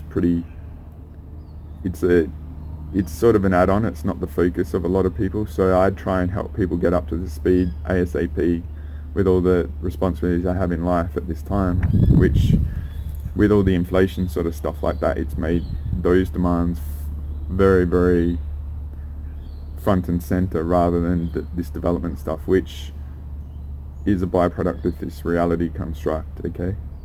And when I get into all these things and the structures and the money and all that sort of stuff, you can see how there's Lyndon LaRouche is really cool in he's very much in the higher levels of the narrative, like not the sub-narrative and the deeper aspects that I'm into. And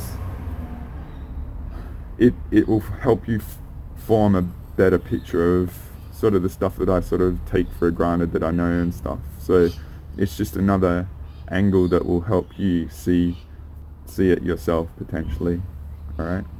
But the other cool thing that he offered is this really high level genius training education technique, alright? And that's what I'm getting into, and it's not about me or anything like that. The reason why I'm offering it is, you know, those if you're the type of person that really struggled in school and stuff and didn't resonate with it and didn't succeed, it doesn't mean that you're not a genius, alright? It's just we don't know there's any other methods, alright? And what I will offer is, you know, like those IQ tests and stuff like that, I don't think I would do very well in them. Maybe you guys wouldn't as well, but the thing that I say about my IT days is you can read a book and stuff like that, but how do you go in the moment with all the variables under pressure and stuff? It's the difference between a theory and an actual in the trenches sort of thing of how you operate and deal with life, all right?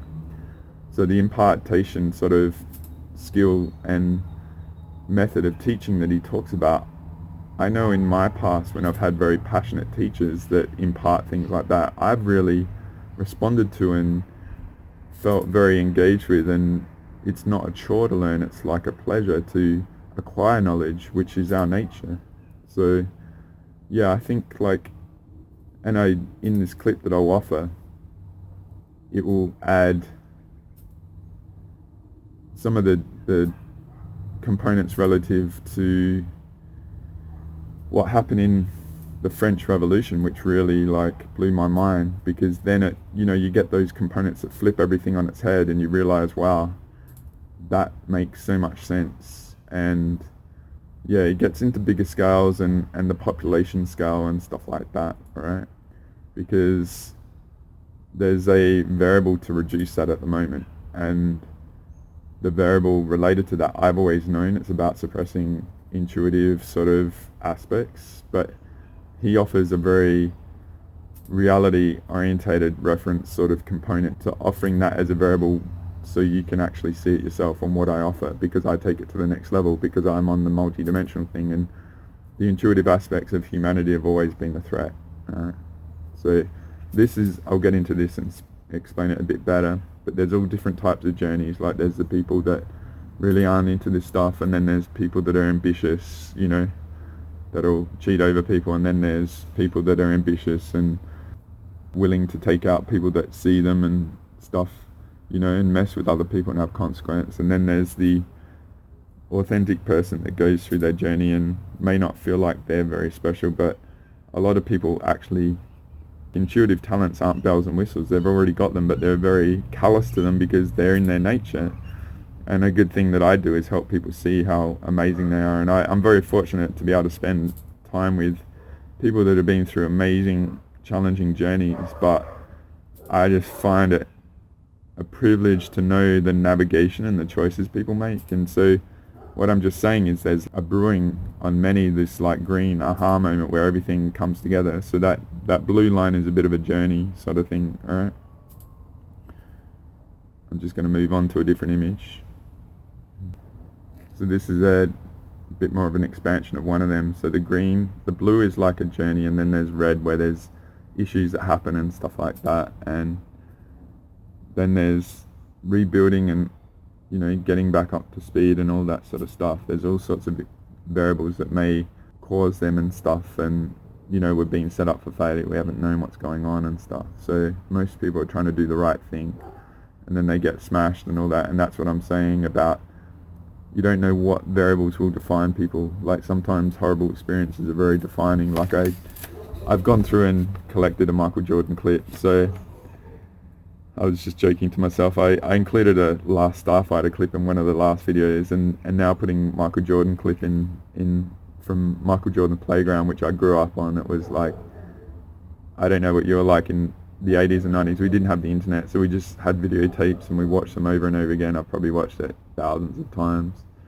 So you may not have ever heard of that, but they're the sort of amazing positive teachings that we used to have in the 80s and 90s, right? Everything was very much about our brewing and stuff. So you see that metaphor of Michael Jordan getting cut that define him to get better and stuff. A lot of people go through these, and I've got other images around me and stuff, because what I've said is that all these people are going through individual journeys, and there's a lot of violations going on, and I just sort of have to allow it because I can't bubble wrap people. And maybe some people get polarized against me. Like I said, the falsehood has a short shelf life, and there's a lot of relief going to happen with that soon. And I'm just, like I said, I'm really on my game on the next level, and it's all going to really gel, right? So I'm just going to show you another image. So the red and the blue are two different types of journeys and stuff. And the blue is like the snow tortoise, like me sort of thing. And we can come across people that seem to go ballistic and go really well and stuff, but we don't know who they are in the soul. And it's not saying there are amazing people out there that go really well and stuff, but I'm offering like potentially there's a lot of compromised people that have done compromising acts to sort of gain things and that, and there's a cost, alright? And they may never recover, and they may never achieve like pure source connection, or they may not on the soul level be that. But I would just offer that don't compare your journey to anyone else's. You don't know what might be brewing for you, what you might be, you know, brewing for yourself by your relentlessness and your commitment and being thorough. Like my ally has always been hard work and thoroughness. That's why I've always said, like, leave no gaps. You don't know what gaps you've got. You might be like Icarus, try and reach the sun and your wings melt, alright? And then you fall and you never recover because you won't resolve the thing. You'll play a victim, and a lot of people, they do compromising things and then they get busted, and then they blame the victim for where they're at, you know, because they don't want the person outing them and stuff like that. Alright, just all those sort of craziness goes on, alright? I've invested in a lot of people, and it's just, like I said, things are pretty, I'm not sure if I left the Warren Buffett clip in, but the market is pretty crazy, alright? Don't assume that sanity is the foundation of where everyone comes from, alright? There's all sorts of stuff going on, and that's all I'm just saying with this. But those of you that have been methodical and chipped away and do the right thing and just stay in your moment, you know, and overcome all your things. And all I've just noticed is there's a full crop of people going where they're just about to hit their aha moment and just have this ballistic parabolic growth, alright? So yeah, I'll get into these in a lot more detail in the next video, where I expand on experience as a key to wisdom. So what I want to do is offer this Lyndon LaRouche clip, and it's going to be quite decent, it's going to be quite expansive, it's going to have many components that will relate to the other things. So like I said, the 3D sort of thing, it will help connect a lot of other things that I've been alluding to, particularly going back to Galactic Special Forces 27, where I included a clip of a really awesome Swedish professor, I believe. He's like an academic and that, but he's looking at the world and how it works. So I've been in real it's time to go, because we've lost a lot of time sort of stuff. And so this will be very rich, and like I said, it will probably be the first time you've ever heard him, and it'll be like, wow, imagine if this guy was the US president through the 90s and stuff, alright? But for the narrative, it was quite controversial, but for us it's like a good bridge between the narrative and the taking it to the next multi-D level. And as I said, like he comes from that level, but I come from the top down and percolate through with all the big scales and the outside edges of the puzzle.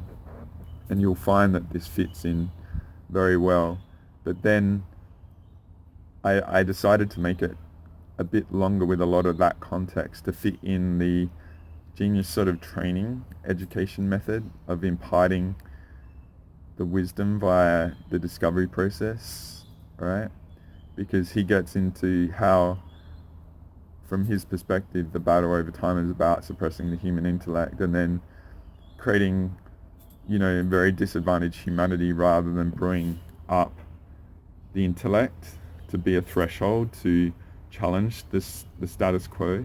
And that's what's been the battle for humanity for the last couple of thousand years. And yeah, like what happened in France, which really blew my mind, because in Australia we're part of the British colony, and so the Commonwealth, British Commonwealth, is something that we just take for granted, but the true Commonwealth thing came from France, alright? And it was about the battle between seeing us as a representation of God, alright, like pure source, or being slaves to sort of oligarchs and stuff. So I won't say too much more. It's probably going to be quite long video with all the extra components that I've added, because the main theme of this one is as I said, experience is the key to wisdom, but it's all about genius training, okay? So I'm not sure about the title that I'll call it, but don't underestimate how amazing you are, because this reality by design does not want you to see it in yourself, right? So that's where it's not that I'm that. I just worked a lot on my body, got my nutrition right, then worked a lot on healing to clear out everything, and the byproduct is, say, me as a healer and what I do. You know, all that I've been through has led to sort of this. So who knows who you're going to be, all right? So I think you're going to really enjoy this. So it might be something you watch many, many times, right? But it came from a very profound lecture that I'll do a bigger release on in the future. But I really hope you get a lot from this, and I'll see you on the other side. Enjoy.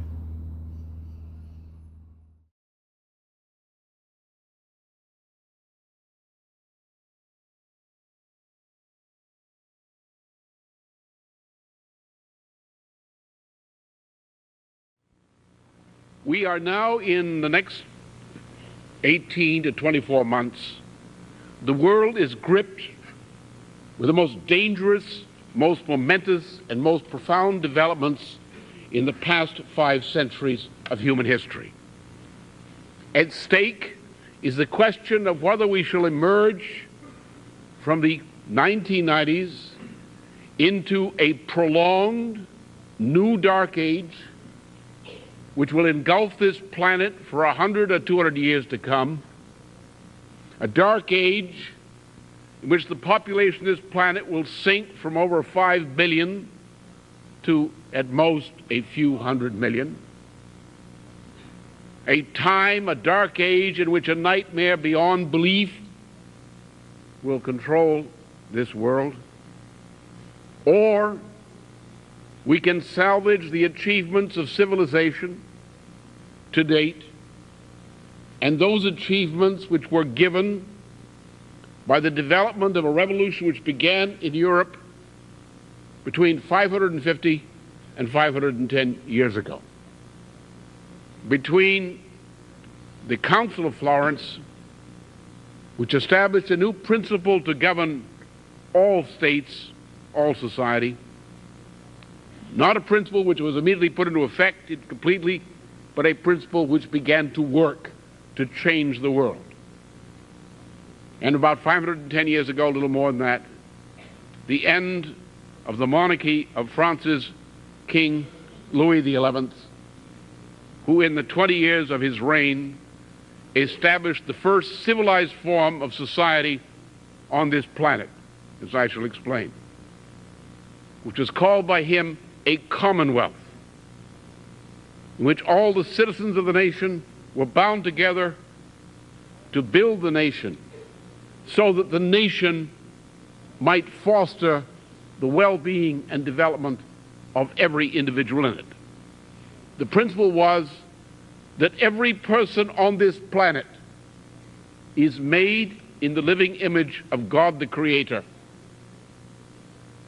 This image, as I shall indicate today, is not a bodily image, not a graven image. It is an image of intellect. It is an image of a creative power of intellect, which no animal species has. The issue is of this battle of the coming 18 to 24 months, the battle that will decide the future of mankind for centuries to come, in which we play a part in that battle. Is man, as Prince Philip, the fascist beast, says, is man a higher ape, or is man a creature in the living image of God the Creator by virtue of creative intellect? That is what the issue is. Are all men created in the living image of God the Creator? Or are men merely beasts to be kept in zoos called nations? Beasts to be slaughtered when they're too numerous? Beasts to be used as chattels? That's the issue. Now, for example, Some people say you learn from experience, that all their knowledge comes from experience. Well, they don't know much, do they? That's the condition. Let's take the case where I'd like to cite the case of Aristophanes. Aristophanes was a man who lived, he's originally from a part of Africa called Cyrenaica, which was largely Greek at that time. He'd gone to Athens during the 3rd century BC. He was sort of a contemporary of Archimedes of Syracuse. He became a leading distinguished figure in the Academy of Athens, which had been founded by Plato. He was called then as a tutor to the royal family of the Greek, of course, the Ptolemaic dynasty in Egypt, in Alexandria. He became the librarian of the famous Library of Alexandria, and he was a leading mathematician and scientist of his period. Now, one of the many things which Aristophanes is known for, and he made a great number of very important discoveries, one of the most important scientific thinkers in all history, was he made an estimate of the size of the Earth. Remember, keep your eye on the ball on this one. We're talking about creativity here, not just Aristophanes. He's just illustrating what Aristophanes measured the size of the Earth. Now, he was off. But if you take what he measured actually was the arc of a great circle from Alexandria to Rome. If we extrapolate what his measurement of the great circle was, we would come out with an Earth whose diameter at the poles would be about 50 miles off. Now, that's pretty good considering the fact that this was all done by line-of-sight observations, no telescopes, done by Egyptian and Greek methods, and that no man, until space exploration in the post-1945 period, had ever seen the curvature of the Earth. No one with their own senses could have proven directly, by direct sight, that the Earth was not flat. Not only did Aristophanes know that the Earth was curved, or sort of a semi-spheroid, but he was able to estimate the size of that spheroid within what, by accounting standards today, is a very precise calculation.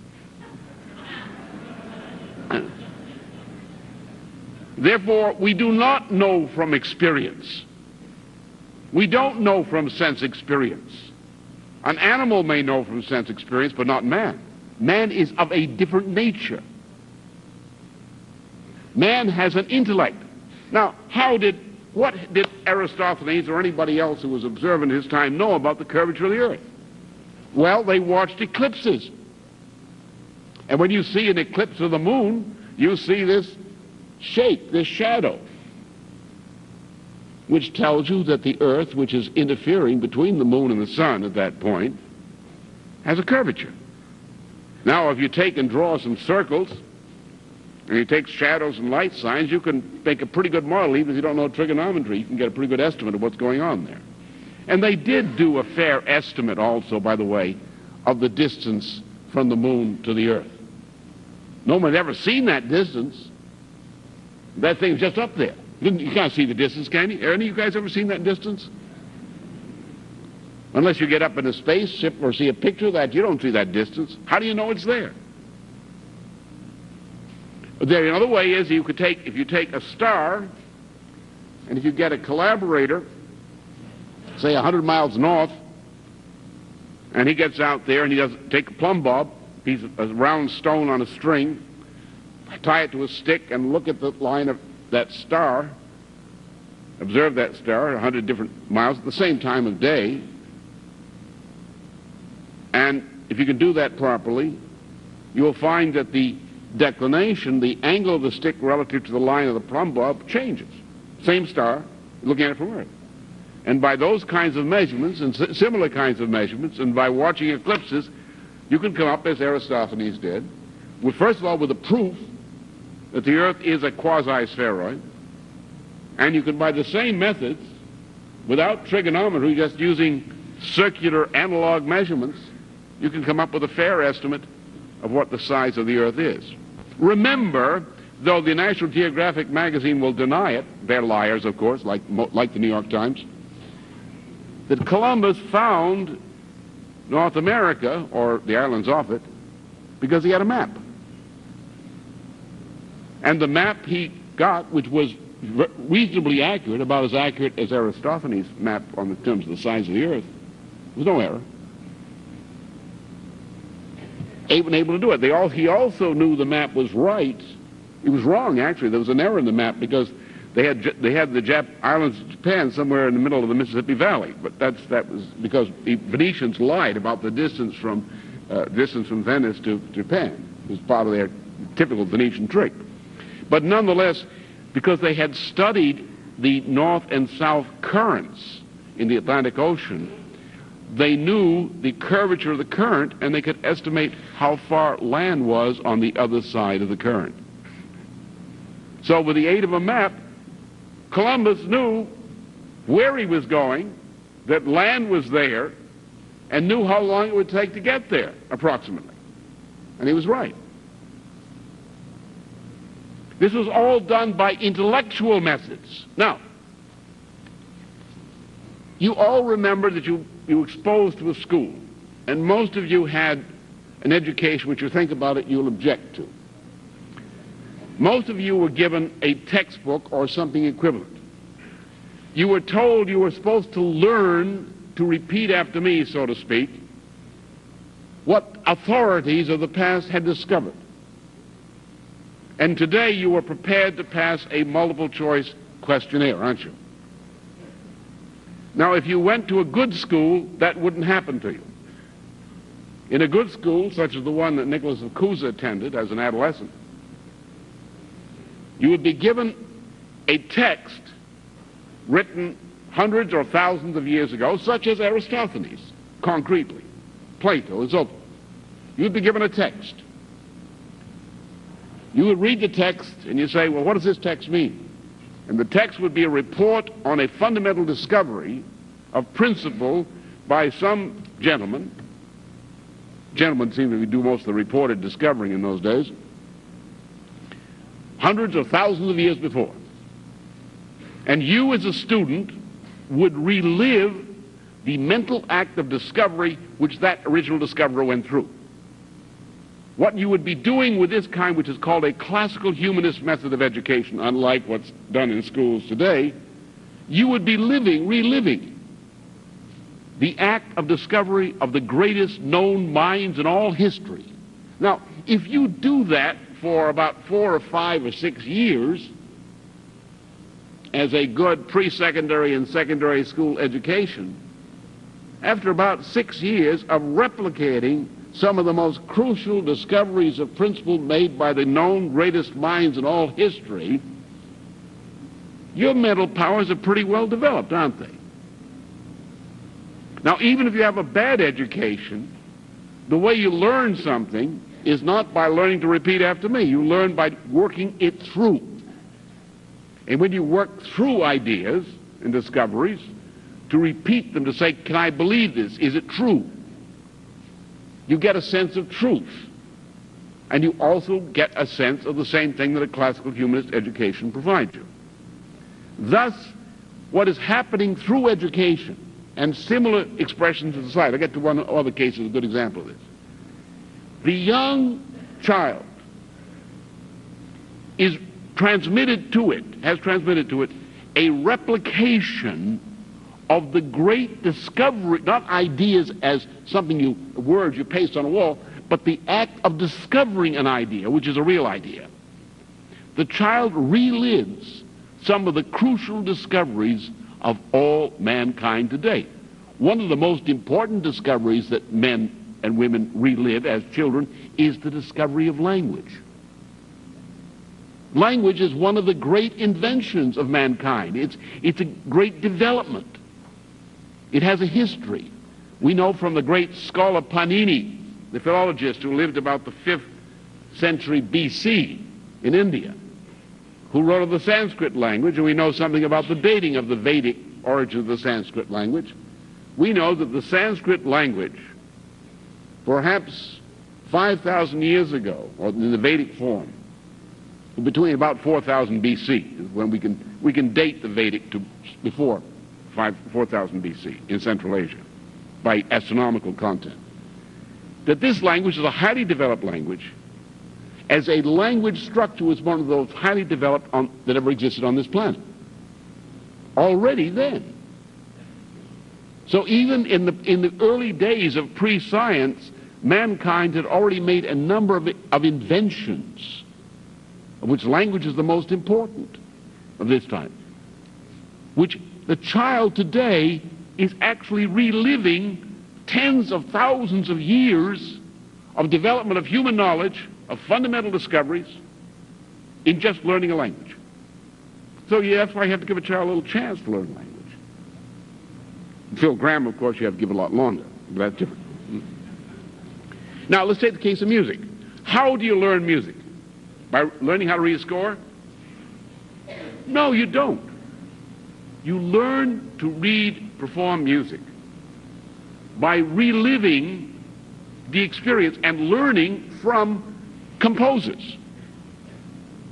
You actually relive the same thing. So what mankind does is mankind relives history of thousands of generations before, with emphasis on some of the most crucial contributions that are known to be contributions. That is it. What happens? Thus, in this way,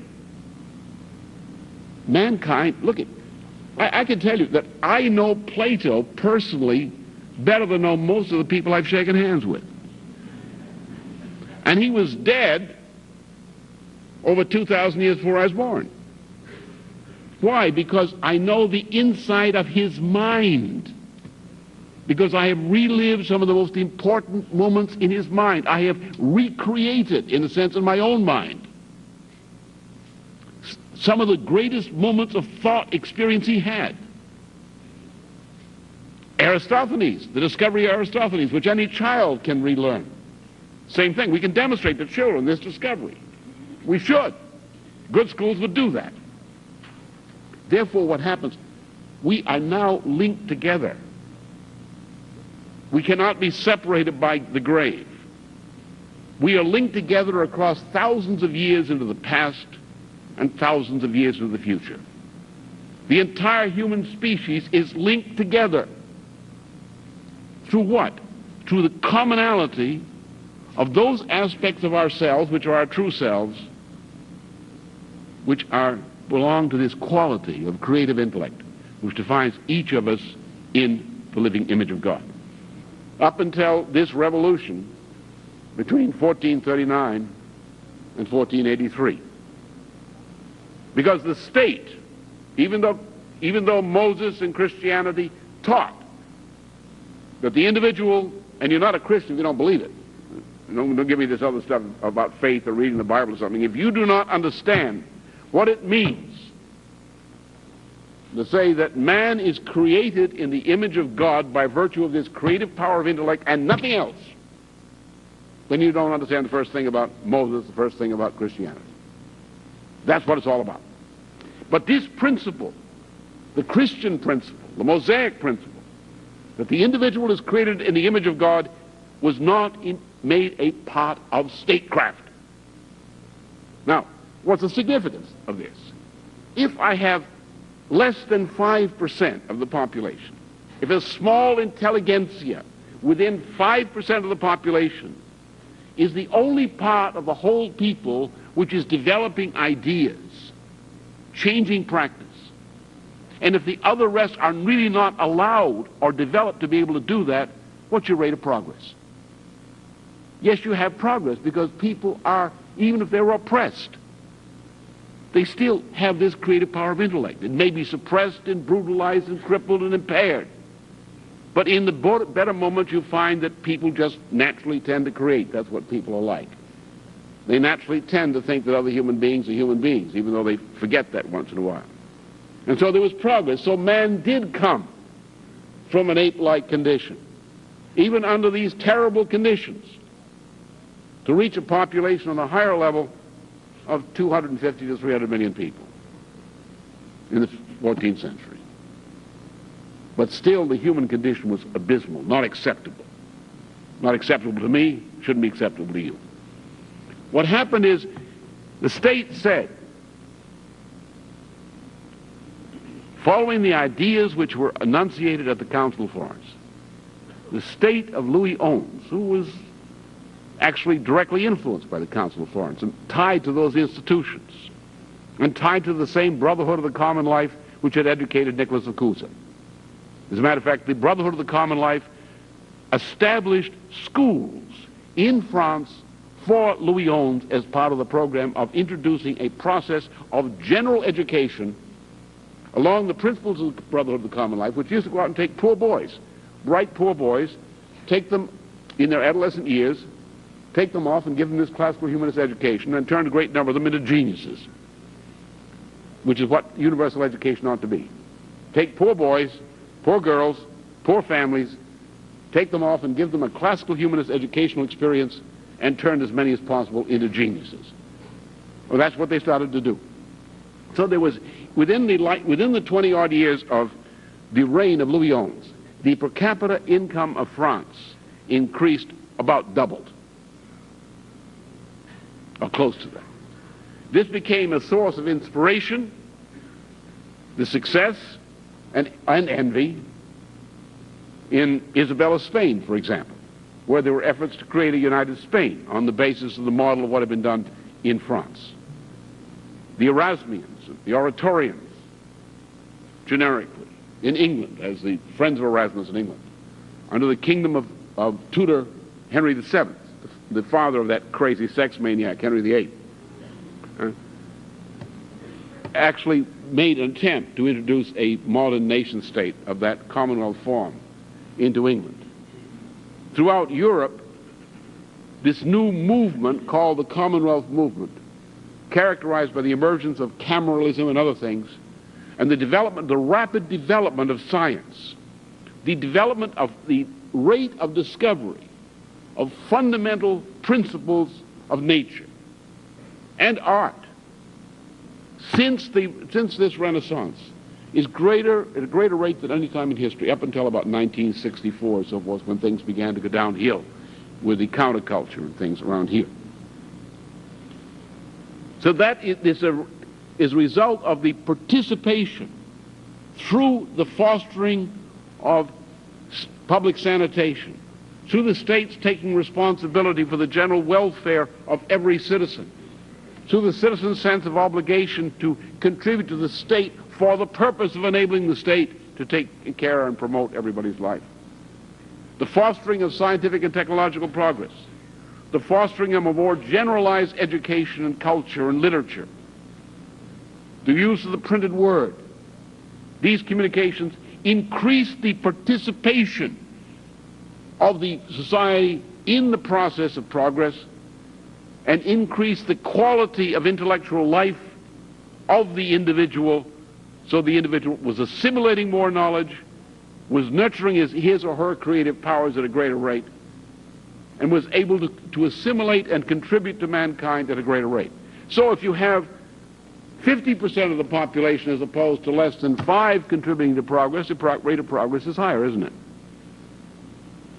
And it all is based on recognizing the nature of the human individual as in the image of God by virtue of this creative power of intellect. The fostering of that power through a classical humanist method of development of the mind, the creation of the opportunities of the young person being so educated to express that increased power in a suitable form of employment and social life.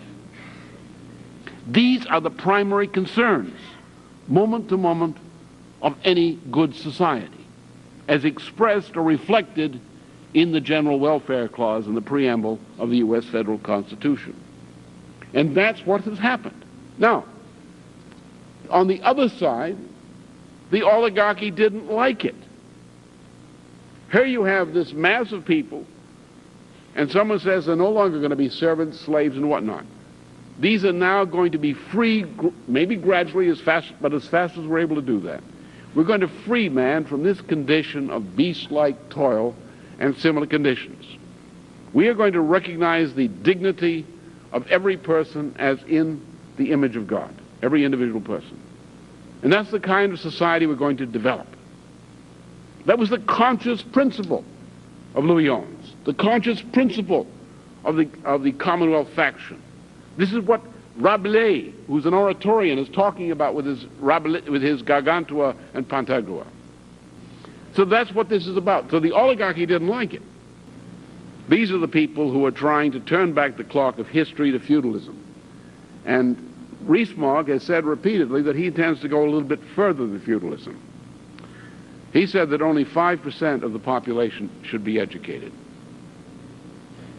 The rest should be hewers of wood and drawers of water, except we're now into the third wave, where you don't get food anymore, you get to eat software. And that means, obviously, if you do that, that's what these guys are. If you do that, if you do what these fellows propose, if you do what Prince Philip proposes, if you do what these fellows propose, then what will happen? You will find that the increase of potential population density, which we have seen in the past 550 years on this planet, the increase from 250 to 300 million people to more than 5+. And we could, if we'd used the technology we had at the end of the 60s, we could sustain about 25 billion people on this planet in a life which is as comfortable as so-called middle-class income back in the late 1960s. We had the technology. We've thrown a good deal of it away since then. So we had that kind of a population potential. But if we reverse this trend, if we eliminate science and technology, if we allow these ecology nuts to continue their rampage, if you can't tell what if you can't tell what your wife's sex is going to be 2 days from now, that kind of a society, then what's going to happen to you is we're going to go back to the conditions before the Renaissance. And you're going to have a human race, uneducated, unemployed, a Roman-type proletariat or worse, dying of famine, disease, and demoralization and insanity, a kind of mass social dementia which can kill. And we can find the human population in the period of a couple of generations will collapse from over 5 billion to less than 500 million. That collapse is the worst nightmare ever imagined on this planet. That's what these guys are doing. Now, they may not think that through. Someone like Rees-Mogg does. He wants to go back to a pre-feudal barbaric paradise or something of that sort. And so do many of these people. But someone like Gingrich and so forth is an opportunist. Others who are in this conservative revolution are driven not by reason but by rage. They're bitter, they're mad, they're crazy. They have all kinds of ideal beliefs. Make no sense, but they believe them. And if the world doesn't conform to that, they're going to kill the world and punish it for not doing the way they want it to do. They're like a terrorist.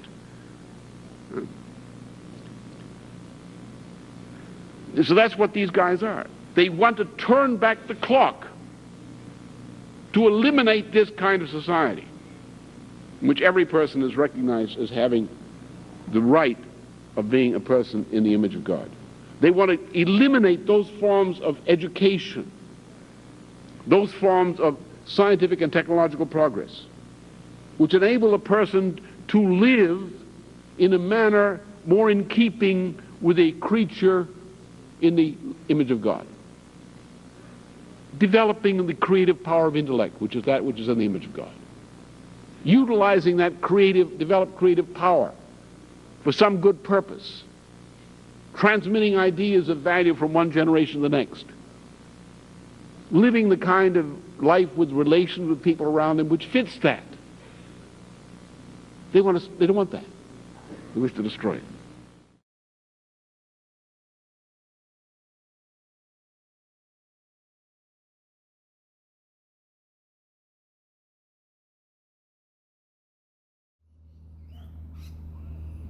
Hey, fascinating.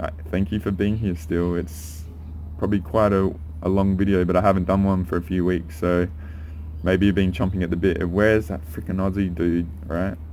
But yeah, really profound. Hey, I offered that there's many components and many layers, so it goes a bit beyond the our intuitive potential theme, and it relates in a pattern recognition to all the other concepts or the bigger concepts I offer, but there's some truths in there that really are very unique variables compared to everything I've talked about in the past. They add more data and stuff, and it's really fascinating, hey, because then you can see what's going on in our world. And he offered that I think that was in 1994, so 30 years ago, right? So he touched on a few things, but yeah, if you know what, I mentioned the Swedish guy in Galactic Special Forces 21, he gets into all the UN stuff and that.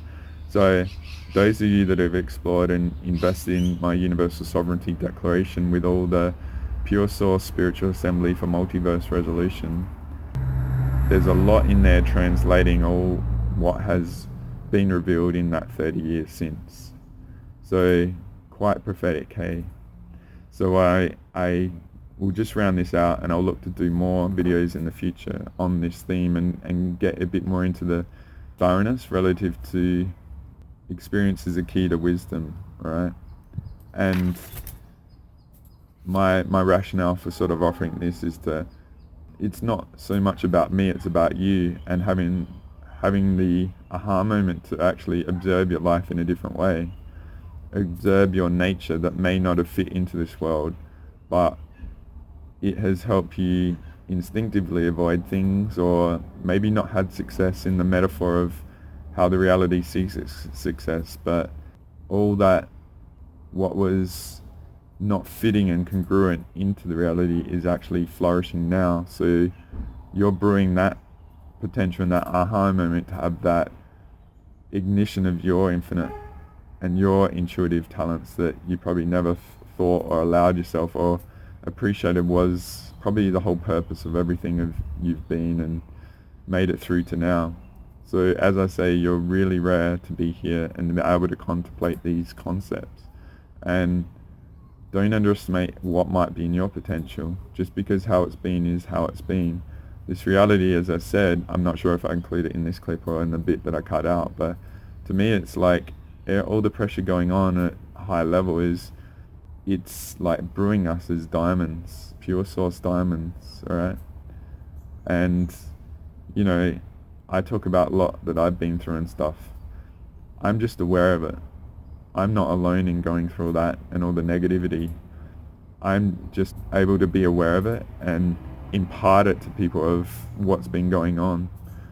And so, yeah, I've just had a lot of big, profound, you know, been through my own journeys and got to this plateau of just appreciating the vista of what I've been through. And then I've hit the books and found all these fascinating things in this genius sort of training and stuff. So I've sort of built the video, and I'm just going to add this on, and I've included a clip, I think, of Bruce Lipton and the amazing physicist that you probably never heard of, and I've got some really cool clips that I'll put into other videos and stuff with him, and I'm not sure what else I'll include. The video is quite dense with the Michael Jordan clips as well, so I really hope this is quite a unique and profound teaching for you. I hope you get a lot from this, and I'll round it out now because then I'll look to get into taking this to the next level in a future release.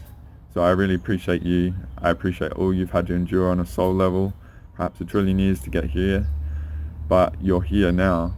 You've made it, and in spite of how it feels, or maybe what you're enduring and stuff, maybe a real blossoming and shooting of your intuitive potential is about to unfold, and in alignment with pure source and earth connected to pure source on this amazing planet that everyone in the universe and multiverse wants.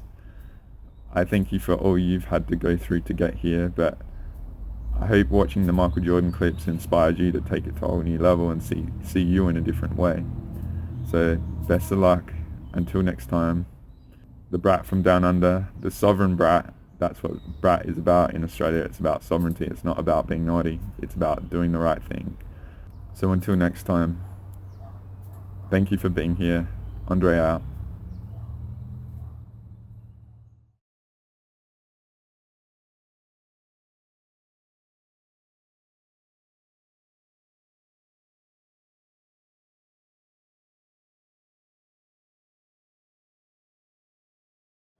So the world we're facing today is, in a conclusion, cosmic joke, if I would really look at it the way I love to see it, is that we've been programmed to believe that we die and then we go to heaven.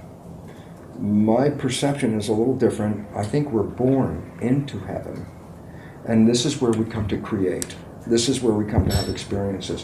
When we die, we carry those with us, but not the opportunity to make more creations, because this is a virtual reality suit that, as I was saying earlier, when I wasn't spiritual, I had nothing to do with spirituality. I was doing genetics and molecules, all these things, and then I saw the nature of the spirituality, and it was a moment of my whole life changed. And the moment was when I asked myself, when I owned all of a sudden that I have a spiritual part to me and a physical part, and I asked myself, why have both? And the cells answered the question. With a question, I asked, why have both a spirit and a body? And the cells said this to me, Bruce, if you're just a spirit, what does chocolate taste like? And all of a sudden I realized that's a short way of saying all the experiences, the emotions, what you see with your eyes, what you hear with your ears, what you taste with what you feel and touch and smell, all of that is derived from this cellular machine that converts the sensations of our world into vibration, and the brain sends the vibration back to source. And I realized, biggest mistake in my whole life, because as males, what was the programming? Males were programmed not to be sensitive. Because if we were sensitive, then we were sissies. So we got to the point of how insensitive we can be. Well, hit me and see if I cry. That was the test. I'm so insensitive, you can hit me. And then, of course, we grew up in a world with all these women with all their sensitivity, because that's allowed. And they look at us going, how come they're so damn insensitive? And it's the programming. And the fact is, I wasted a lot of my life realizing that our business on this planet is experiential, and to go and be creative, and to manifest experiences you want to carry with you. And the group of the Synergy Foundation, you people all here, are creating experiences in this world, and you're at a level of your experiential creations are capable of influencing a large number of other people, because that's how it's going to spread. As people let go of the programming and move into personal creativity, we all create heaven on earth when we're in love. If we got rid of the program, by then definition, everyone would be manifesting their version of heaven on earth. And I think this is the destination that we're moving into, but the old structure is in a state of collapse with new thinking. And this is what Greg and I emphasize about the new science, the new thinking that shapes the way we live. So we are definitely on the verge of the greatest possible step of human evolution ever, the coming together of a unity called humanity. And the synergy of 7 billion people coming together in the world of science leads to something called emergence. And emergence is things we couldn't even imagine right at this minute. When that many people come together, will pop out of our world. So there's a world that's so far beyond even our imagination at this moment, just looming on the horizon. And as Greg said, all the answers that we need are here, and when this comes together, it will completely turn this planet into heaven on earth, which it rightfully is. Thank you for your attention.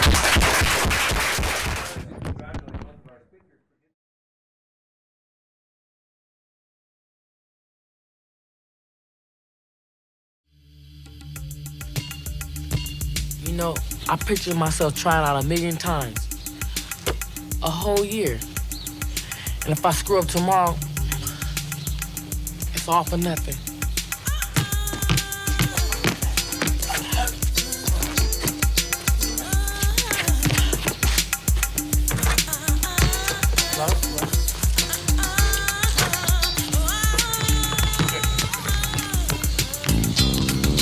What's the worst thing about being cut, Walt? Knowing that I was scared. And I didn't play my game. When I first started to dunk, my biggest fear was that I wouldn't get up high enough to dunk the basketball. And well, I think at some point in time, you just gotta trust those feelings. You gotta trust that hard work has paid off. And you know what? I think it's time. Let's go.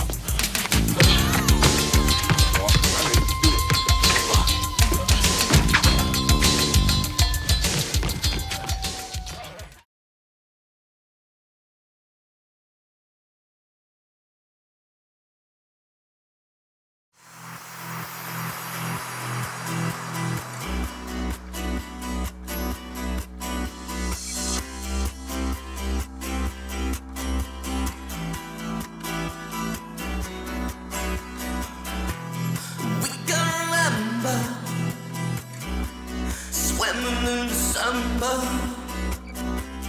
heading for the city lights.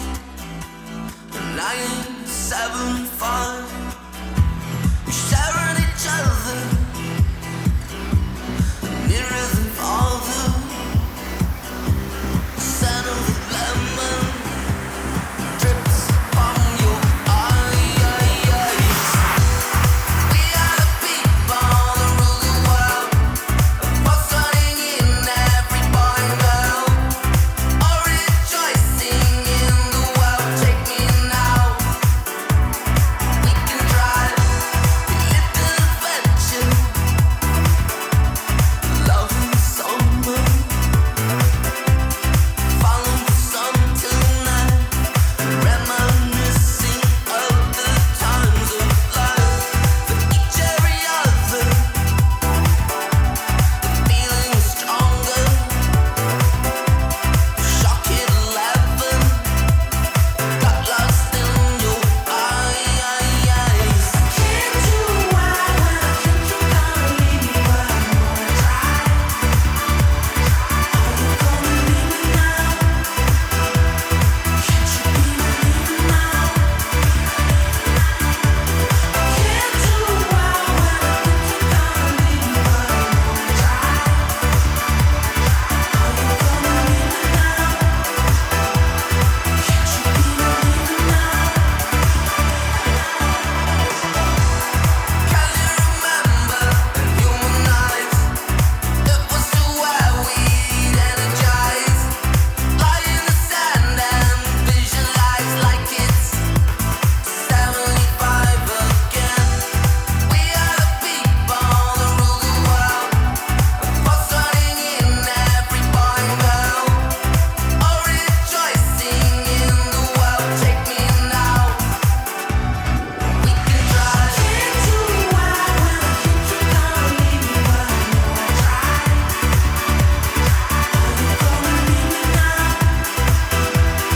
Can't you be believing now? Can't do why when I think you're gonna leave me one more try. Are you gonna leave me now?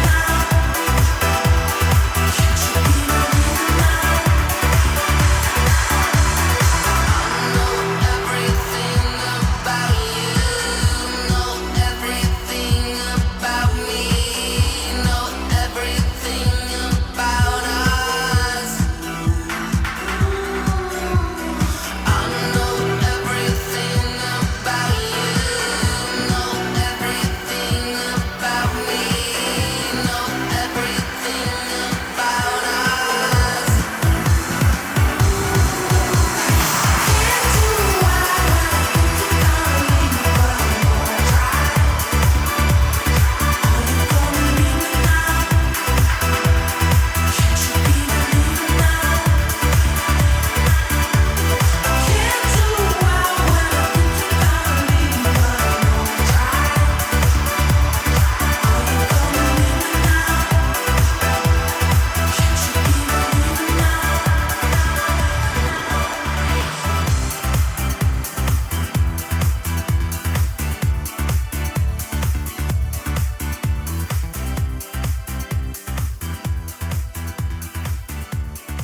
Are you gonna leave me now? Can't you be believing now?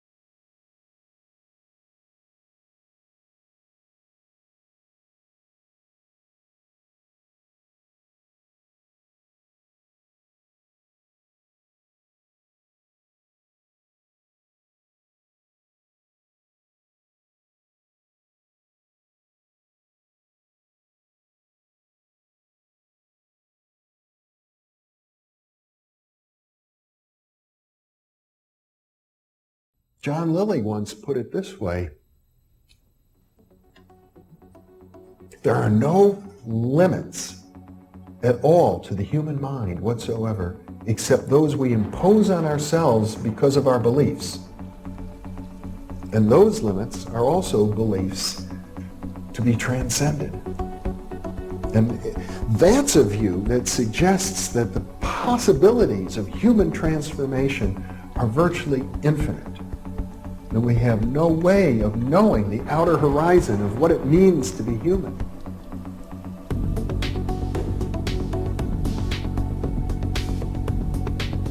And really, to understand all this, everything, you have to go very, very deep into a study of history, consciousness, neurophysiology, everything.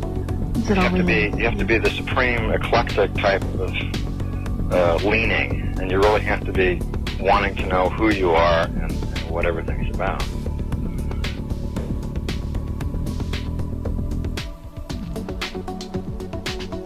And the thing that you'll find when you go to sacred sites, if you're very humble about it, is that you are on a personal journey, and the sacred site will respond to you in a way that is appropriate only to you. The information is always what you are searching for. And it's the intent you give that energy that defines whether it is used for right action or not. And it is inside these sacred spaces that you will be reminded that you are a god, that you are a bright star. So what you're trying to do is move through the course without ricocheting off walls or creating karma. You're trying to slide through things smoothly. How do you do that? It's called flowing. There's a technique that you can do that will allow you to touch some part of your inner being that has more knowledge than your conscious state does.